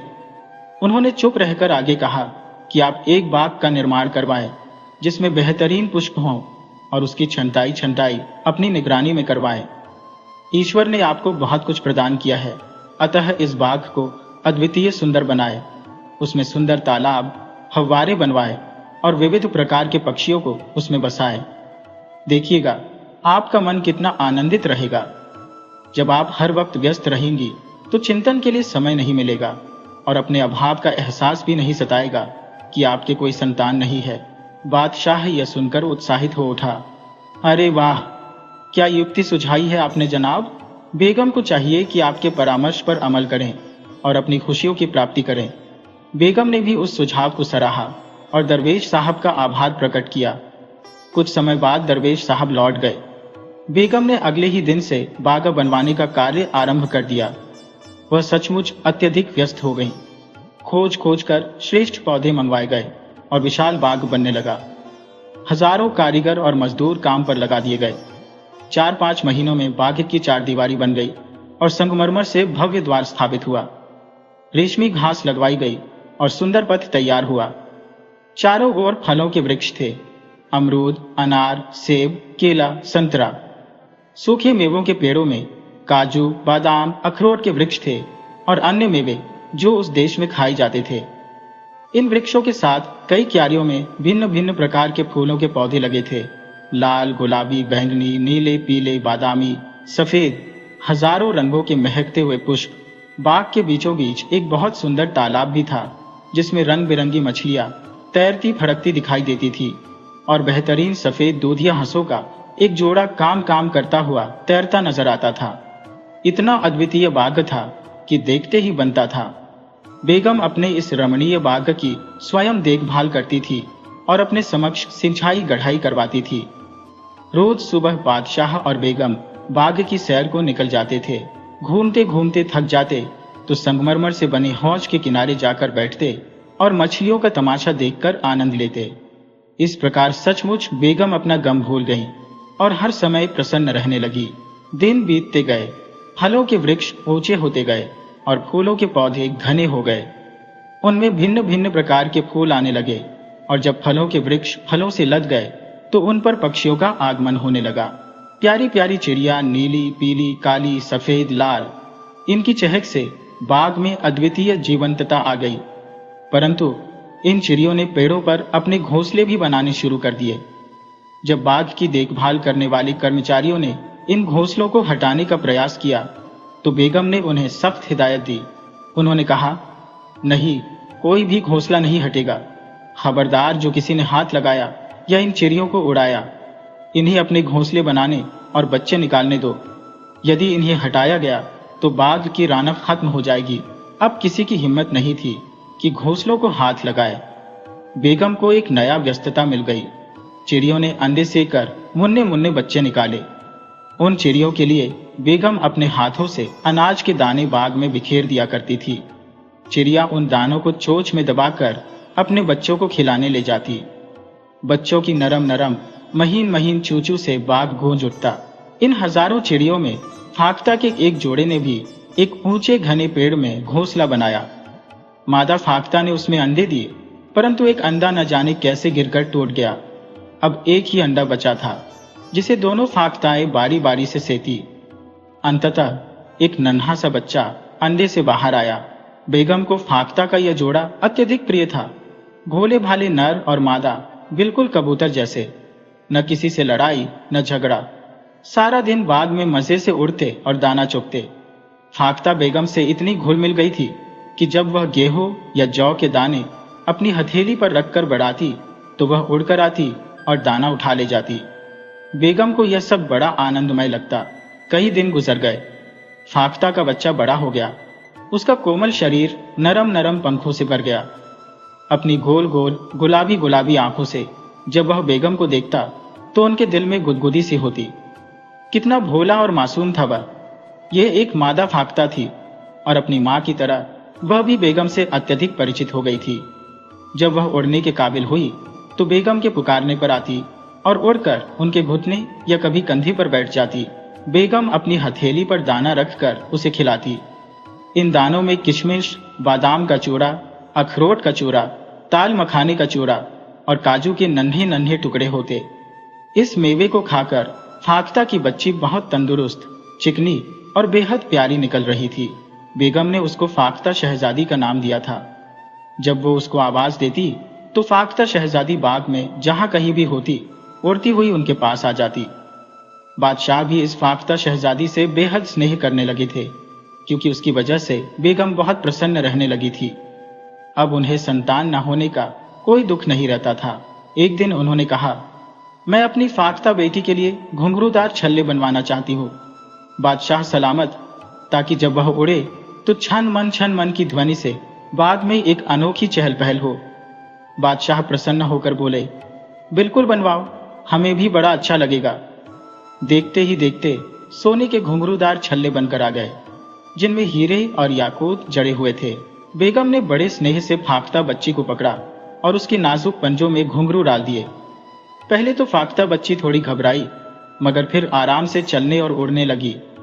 वाकई घुंघरू की मधुर ध्वनि बड़ी प्यारी लगती थी। इसी तरह दिन गुजरने लगे। कई साल बीत गए और फाख्ता शहजादी अब खूब मोटी ताजी और बड़ी हो गई थी। उसने अंडे दिए और कई बच्चे निकले, जो बड़े होकर बाग में ही रहने लगे। बाग दिन ब दिन और घना होता जा रहा था।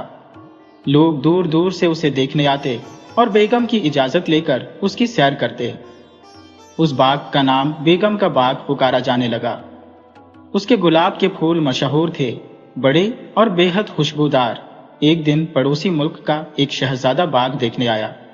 बादशाह ने उसकी बड़ी आवभगत की। शहजादा बेहद खूबसूरत और बहादुर था।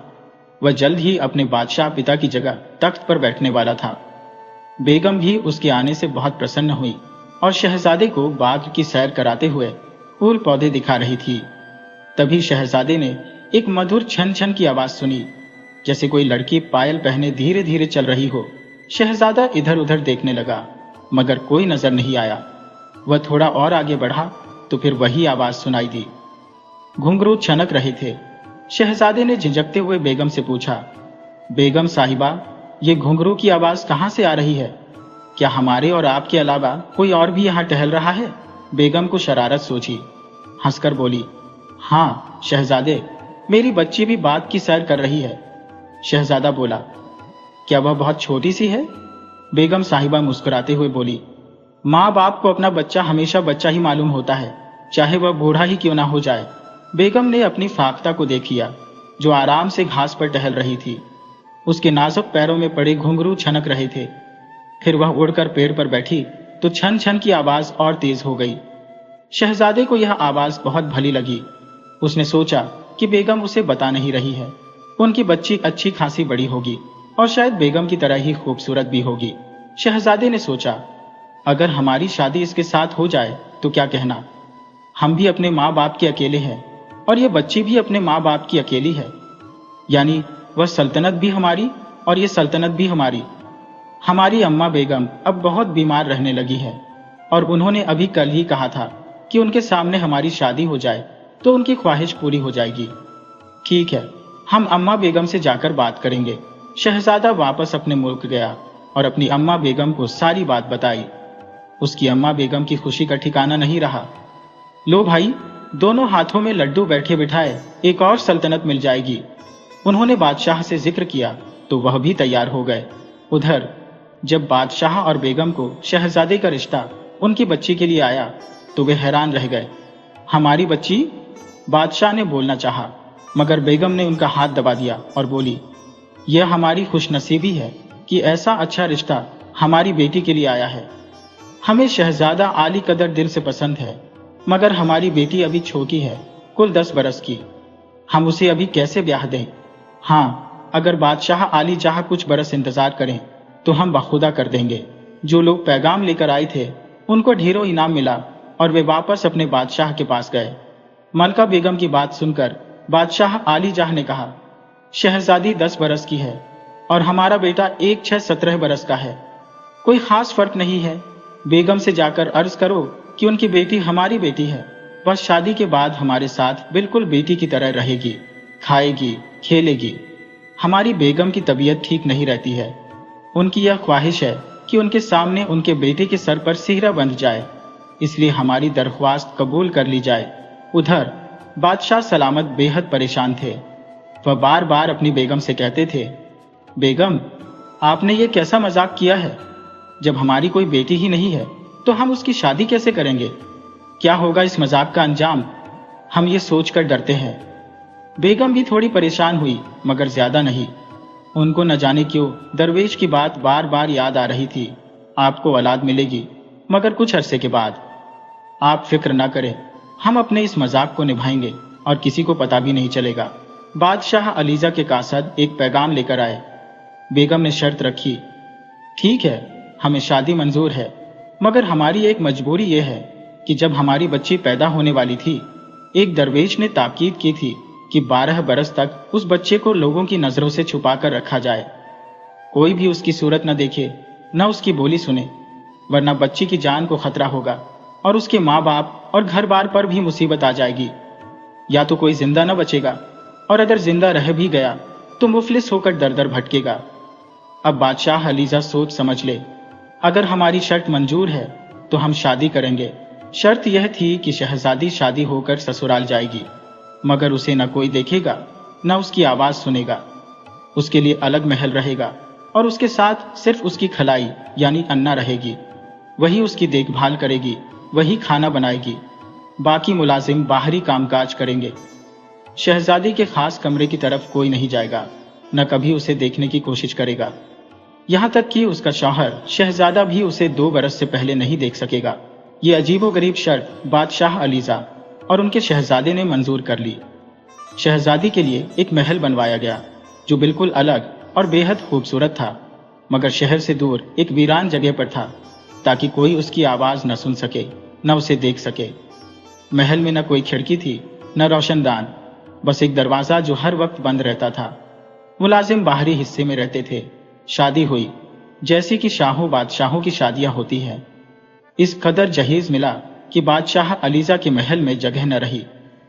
दुल्हन शहजादी की नफीस सोने चांदी के फूलों से लदी हुई फेंस उसके महल में रख दी गई। इस फेंस में क्या है कोई नहीं जानता था। लोग यह समझ रहे थे कि दुल्हन है। इस दुल्हन के साथ आने वाली उसकी खास कनीज गुलबदन थी, मगर जब गुलबदन उतरी तो अकेली थी। जाहिर है दुल्हन होती तो उतरती। दुल्हन की बजाय गुलबदन के हाथ में सोने का खूबसूरत पिंजरा था, और पिंजरे में बेगम की प्यारी फाख्ता बेटी चांदी की कटोरियों में भरा मेवा खा रही थी। शहजादा आली कदर अपनी दुल्हन को न देख सका, न कोई बात कर सका, मगर उसे यह इत्मीनान जरूर था, 2 बरस के बाद वह शहजादी को न सिर्फ देखेगा बल्कि उसके साथ जिंदगी भी गुजारेगा। और इसी उम्मीद में वह दिन गुजारने लगा। बेगम को अपनी फाख्ता शहजादी की याद सताती तो वह कुछ रोज के लिए उसको अपने यहां बुलवा लेती। बड़ी शान के साथ सवारी जाती। फेंस में गुलबदन होती, गुलबदन की गोद में पिंजरा होता, और फेंस यानी पालकी के दरवाजे बंद होते। ये बंद पालकी बेगम के कमरे में रख दी जाती। बेगम बड़ी खुश थी। उनको भी बस यही उम्मीद खुश रखती थी कि एक दिन उनको फाख्ता शहजादी की जगह एक चांद सी बेटी मिल जाएगी। वह दरवेश की पेशनगोई पूरी होने का रास्ता देखा करती थी। कई महीने गुजर गए, सब कुछ ठीक ठाक चल रहा था। एक रोज शहजादा आली कदर की अम्मा बेगम की तबीयत ज्यादा खराब हो गई। उन्होंने बादशाह अलीजा से कहा, बादशाह सलामत, मुझे लगता है मैं जिंदा ना रहूंगी। मेरी एक ख्वाहिश पूरी कर दे ताकि मेरी मौत आसान हो जाए। बादशाह अलीजा ने आंसू बहाते हुए कहा, मलका, आप अपनी ख्वाहिश बताएं। मलका ने कहा, मैं चाहती हूँ एक बार अपनी बहू शहजादा आली कदर की दुल्हन को देख लो। बादशाह अलीजाह ने घबराकर कहा, मलका, आपको तो वह शर्त मालूम ही है कि दुल्हन शहजादी को ना कोई देखे, ना उसकी कोई आवाज सुने, वरना वह भी खुदा न खस्ता मर सकती है और उसको देखने वाला भी खत्म हो सकता है। सिर्फ वही नहीं, उसके खानदान पर भी तबाही आ सकती है। मुझे मालूम है बादशाह सलामत, मगर क्या करो, दिल नहीं मानता। यह हसरत लेकर दुनिया से जाऊंगी तो मेरी रूह को सुकून नहीं मिलेगा। बादशाह अलीजा परेशान थे कि क्या करें। शहजादा आली कदर भी कम परेशान नहीं था। एक तरफ वह शर्त, दूसरी तरफ मरती हुई मां की ख्वाहिश। वजीर आजम ने मशवरा दिया, सुल्तान आली, एक तरीका है जिससे मलका आलम की ख्वाहिश भी पूरी हो सकती है और शर्त भी नहीं टूटेगी। वह तरीका क्या है? वजीर आजम, बताओ, हम बहुत परेशान हैं। बादशाह अलीजाह ने कहा और बेचैनी के साथ चहलने लगे। वह तरीका यह है अलीजा, मलका आलिया का छप्पर खट दुल्हन शहजादी के महल में ले जाया जाए। दुल्हन शहजादी न अपनी सूरत दिखाए न बोली सुनाए, बस कमरे के अंदर टहलने के अंदाज में चले फिरे। उनके पैरों में सुना है घुंघरू पायल रहती है। ये उनकी वालिदा ने बचपन से उनको पहना रखी है और इस पायल को हर साल उनकी सालगिरह के मौके पर कुछ सोना डालकर बढ़वा लिया जाता है। जब दुल्हन शहजादी कमरे के फर्श पर चलेंगी तो उनकी पायल के घुंघरू की छनक या खनक बाहर आएगी। मलका आलिया उस खनक को सुनेगी और उनको समझाया जाएगा कि इस खनक को सुनकर मुतमिन हो जाए कि उनकी बहू शहजादी उनके पास है और 2 बरस के बाद वह इस मुल्क पर उनकी जगह बेगम बनकर राज करेगी। वाह वजीर आजम, बादशाह अलीजा ने प्रसन्नता से कहा, तुमने तो मेरी चिंता पल भर में दूर कर दी। और फिर वही हुआ। मलका बेगम वजीर आजम की योजना पर सहमत हो गईं। उनका शाही मसहरी मुलाजिमों द्वारा फाख्ता शहजादी के महल में लाया गया। बादशाह भी साथ थे और शहजादा अली कदर भी। गुलबदन ने पिंजरा खोलकर फाख्ता को कमरे के फर्श पर छोड़ दिया। फाख्ता बड़े आराम से इधर उधर चलने फिरने और दौड़ने लगी। उसके पैरों में बंधे घुंघरू की खनक गूंज रही थी और इस आवाज को सुनकर मलका खुश हो रही थी। अल्लाह मेरी बहू को अच्छा रखे, वह बड़े प्यार से बोली। अब मुझे इत्मीनान हो गया। मरते वक्त भी ये नाजुक नाजुक घुंघरू मेरे कानों में खनकते रहेंगे। मलका को उनके महल वापस ले जाया गया और उसी रात उनका इंतकाल हो गया। पूरा मुल्क शोक में डूब गया। शहजादे को भी मां की मौत का बहुत सदमा था। 6 माह तक शोक मनाया जाता रहा। जैसे ही शोक का माहौल खत्म हुआ, शहजादा आली कदर के दिल में अपनी दुल्हन शहजादी को देखने और उससे मिलने की इच्छा जाग उठी। मां के बाद वह बहुत उदास रहने लगा था। न शिकार खेलने में दिल लगता, न तलवारबाजी और घुड़सवारी में। चुपचाप इधर उधर टहलता रहता। अभी 2 बरस पूरे नहीं हुए थे, मगर वह शर्त तोड़ने पर तुल गया था। क्या करता, दिल से मजबूर था। उसने अपने दोस्त वजीर आजम के बेटे से मशवरा किया। वह भी शहजादे की उम्र का था और दोनों साथ पले बड़े खेले कूदे थे। उसने शहजादे को मशवरा दिया, एक दिन कमंद डालकर दीवार से नीचे महल में उतर जाइए और शहजादी साहिबा के कमरे में घुसकर उन्हें देख लीजिए। आखिर वह आपकी बेगम है, आपको हक है उन्हें देखने का, उनसे बात करने का। रही वह शर्त तो उसे भूल जाइए। शहजादी चूंकि अभी छोटी है, इसलिए आपकी सास मलका ने आपको बेवकूफ बनाया है। शहजादे को यह बात समझ में आ गई। एक दिन मौका निकालकर उसने वजीर के लड़के के साथ मिलकर शहजादी के महल की ऊंची दीवार पर कमंद डाल दी। वजीर का लड़का नीचे खड़ा रहा। शहजादा कमंद के सहारे दीवार पर चढ़ा और महल के आंगन में उतर गया। उसका दिल धड़क रहा था, मगर हिम्मत करके वह आगे बढ़ा। शहजादी का कमरा सामने था। अंदर से छन छन की आवाज आ रही थी। जरूर शहजादी अंदर चल फिर रही है, शहजादे ने सोचा और दरवाजे के करीब पहुंच गया। गुलबदन कह रही थी, आ जाओ, बड़ी देर से मेवा कटा रखा है, आके खा लो। तुम यहाँ आके बहुत जिद्दी हो गई हो, कहना नहीं मानती। खाओगी पियोगी नहीं तो कमजोर हो जाओगी और मलका आलिया का गजब का शिकार मैं बेगुनाह बन जाऊंगी। शहजादा मुस्कुराने लगा। उसकी दुल्हन अपनी अन्ना को नखरे दिखा रही थी। शहजादा भी खड़ा होकर अंदर की बातचीत सुनने का प्रयास कर रहा था। तभी गुलबदन ने दरवाजा खोलते हुए कहा, अच्छा बाहर मत निकलना, मैं अभी तुम्हारे लिए गेहूं का दलिया लेकर आती हूँ। गुलबदन ने अचानक दरवाजा खोला था और शहजादा जो दरवाजे से लगा खड़ा था अंदर झांकने की कोशिश कर रहा था। दरवाजा खुलते ही धड़ाम से अंदर जा गिरा। उधर गुलबदन के मुंह से चीख निकली, इधर शहजादा चीख पड़ा। फाख्ता शहजादी जो कमरे के फर्श पर दौड़ रही थी, फड़फड़ाकर उड़ी और खुले दरवाजे से बाहर निकल गई। उसके पैरों में पड़े घुंघरू छन छन बज रहे थे। गुलबदन बदहवास हो गई थी।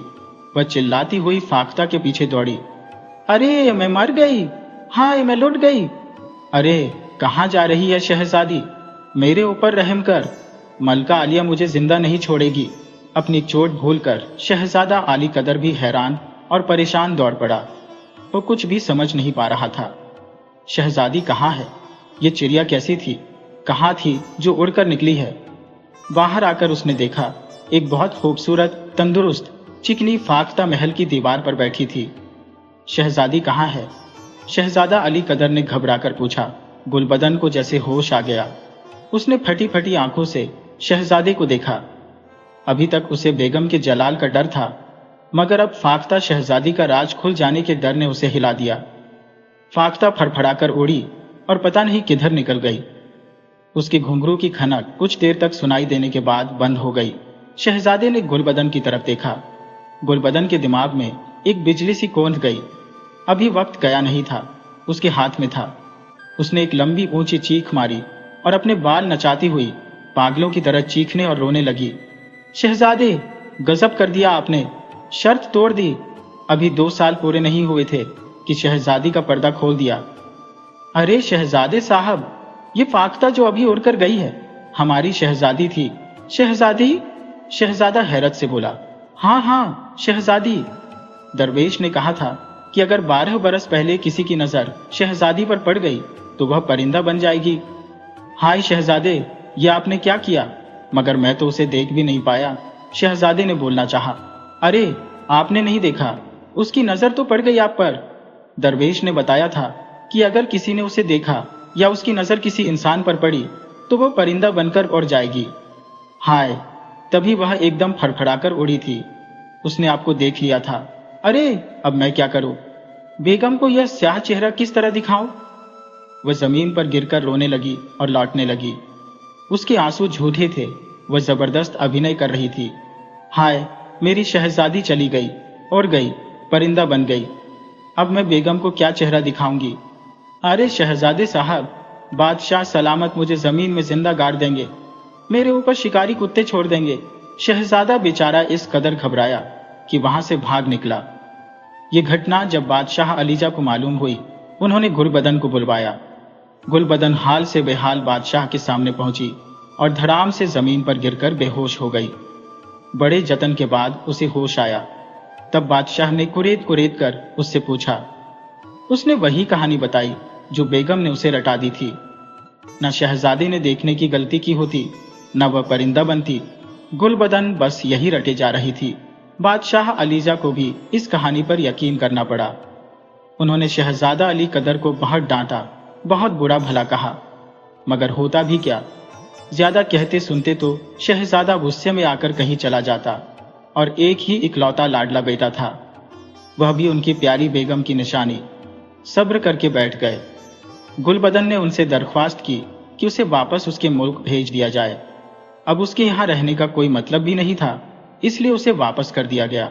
बादशाह अलीजाह ने चाहा कि शहजादा अली कदर की दूसरी शादी कर दी जाए, मगर शहजादा तैयार नहीं हुआ। उसके दिमाग में खुदा जाने क्या आया कि वह रोज अपने दोस्त वजीरजादे को साथ लेकर जंगल में निकल जाता। वह उस रास्ते से जाता जिस रास्ते पर उसने फाख्ता को जाते देखा था। सारा दिन वह जंगल में घूमता, एक एक पेड़, एक एक झाड़ी को देखता, नदी के किनारे टहलता, मगर उसे फाख्ता नजर न आती।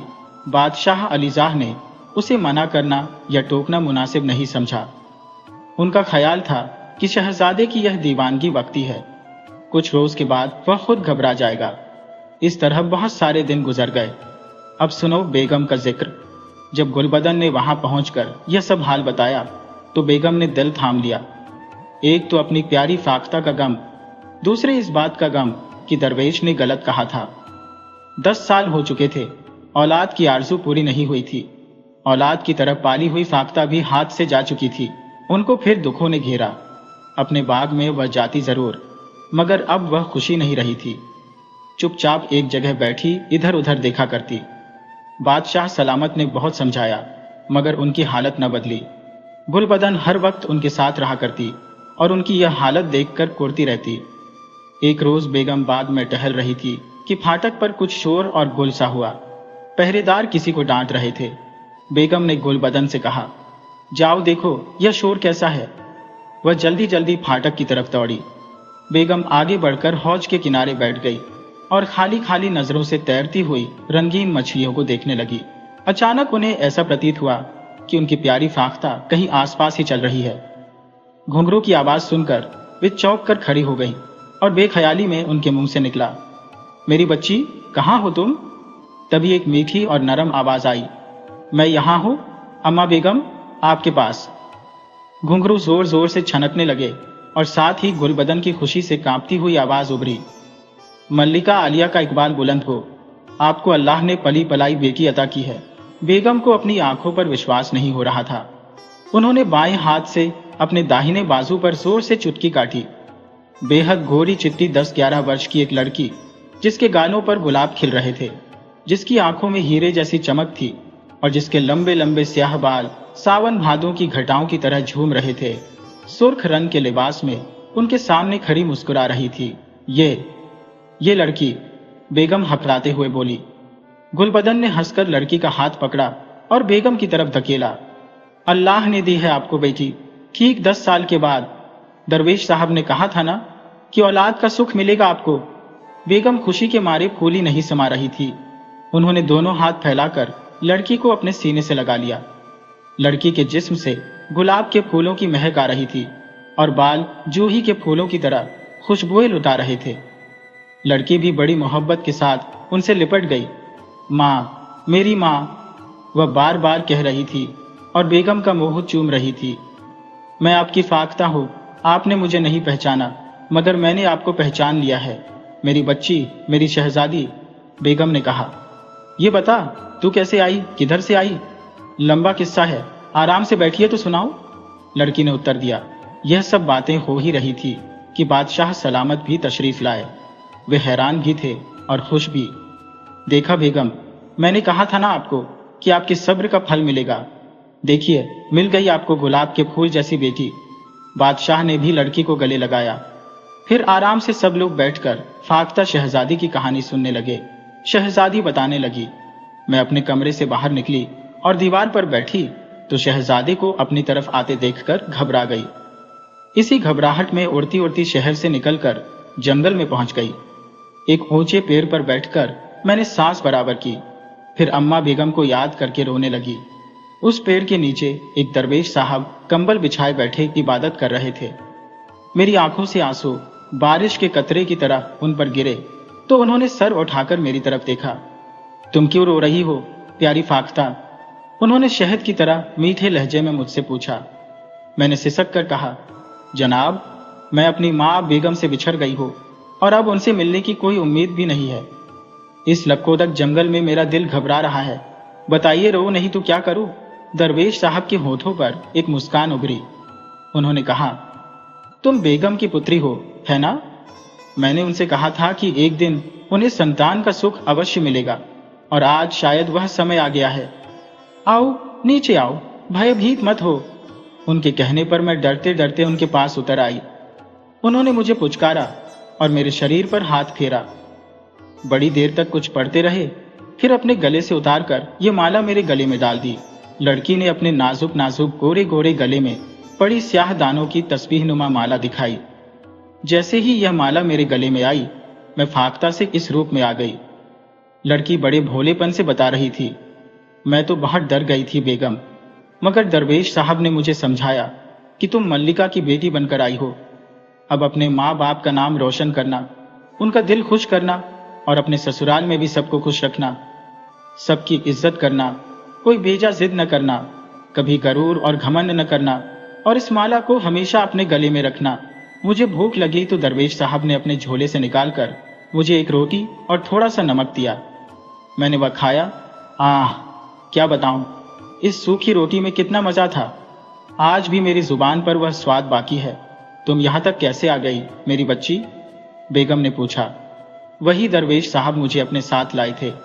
मुझे फाटक तक पहुंचाकर वह खुद जाने कहां चले गए। बस इतना कहा, मेरा वादा पूरा हो गया बेटी, अब तुम जाओ, तुम्हारी माँ बहुत परेशान है। फिर क्या कहना, हर तरफ खुशियां मनाई जाने लगी। चिरागा हुआ, मिठाइयाँ बांटी गई, गरीबों को खाना खिलाया गया, कपड़े पहनाए गए और साथ ही बादशाह अली जा और शहजादा अली कदर को खुशखबरी भेजी गई कि हंसी खुशी आए और शहजादी को रुखसत कराकर ले जाए। बड़ी शान के साथ वह दोनों बाप बेटे आए। शहजादा अली कदर खुश भी थे और हैरान भी कि शहजादी इतनी दूर कैसे आ गई और किस तरह फिर इंसानी रूप में वापस आई। बेगम ने कहा, बेटा, ये कुदरत के करिश्मे हैं, इनके बारे में ज्यादा न सोचो। बस हमारा घर बस गया, हमें खुशियां मिल गई, हमारे लिए यही बात है। कुछ रोज के बाद फाख्ता शहजादी को बड़ी धूमधाम से शहजादा अली कदर के साथ रुखसत कर दिया गया और इस तरह फाख्ता शहजादी की कहानी समाप्त हुई। बेगम जब तक जीवित रही, इन फाख्ताओं को अपने हाथ से दाना खिलाती रही। जहां देखो बाग में प्यारी प्यारी भोली भाली फाख्ताएं उड़ती फिर रही है और कुकू कर रही है। हाँ, यह जरूर हुआ कि फिर कोई फाख्ता इंसानी रूप में नहीं आई और न वह दरवेश फिर कभी दिखाई दिए।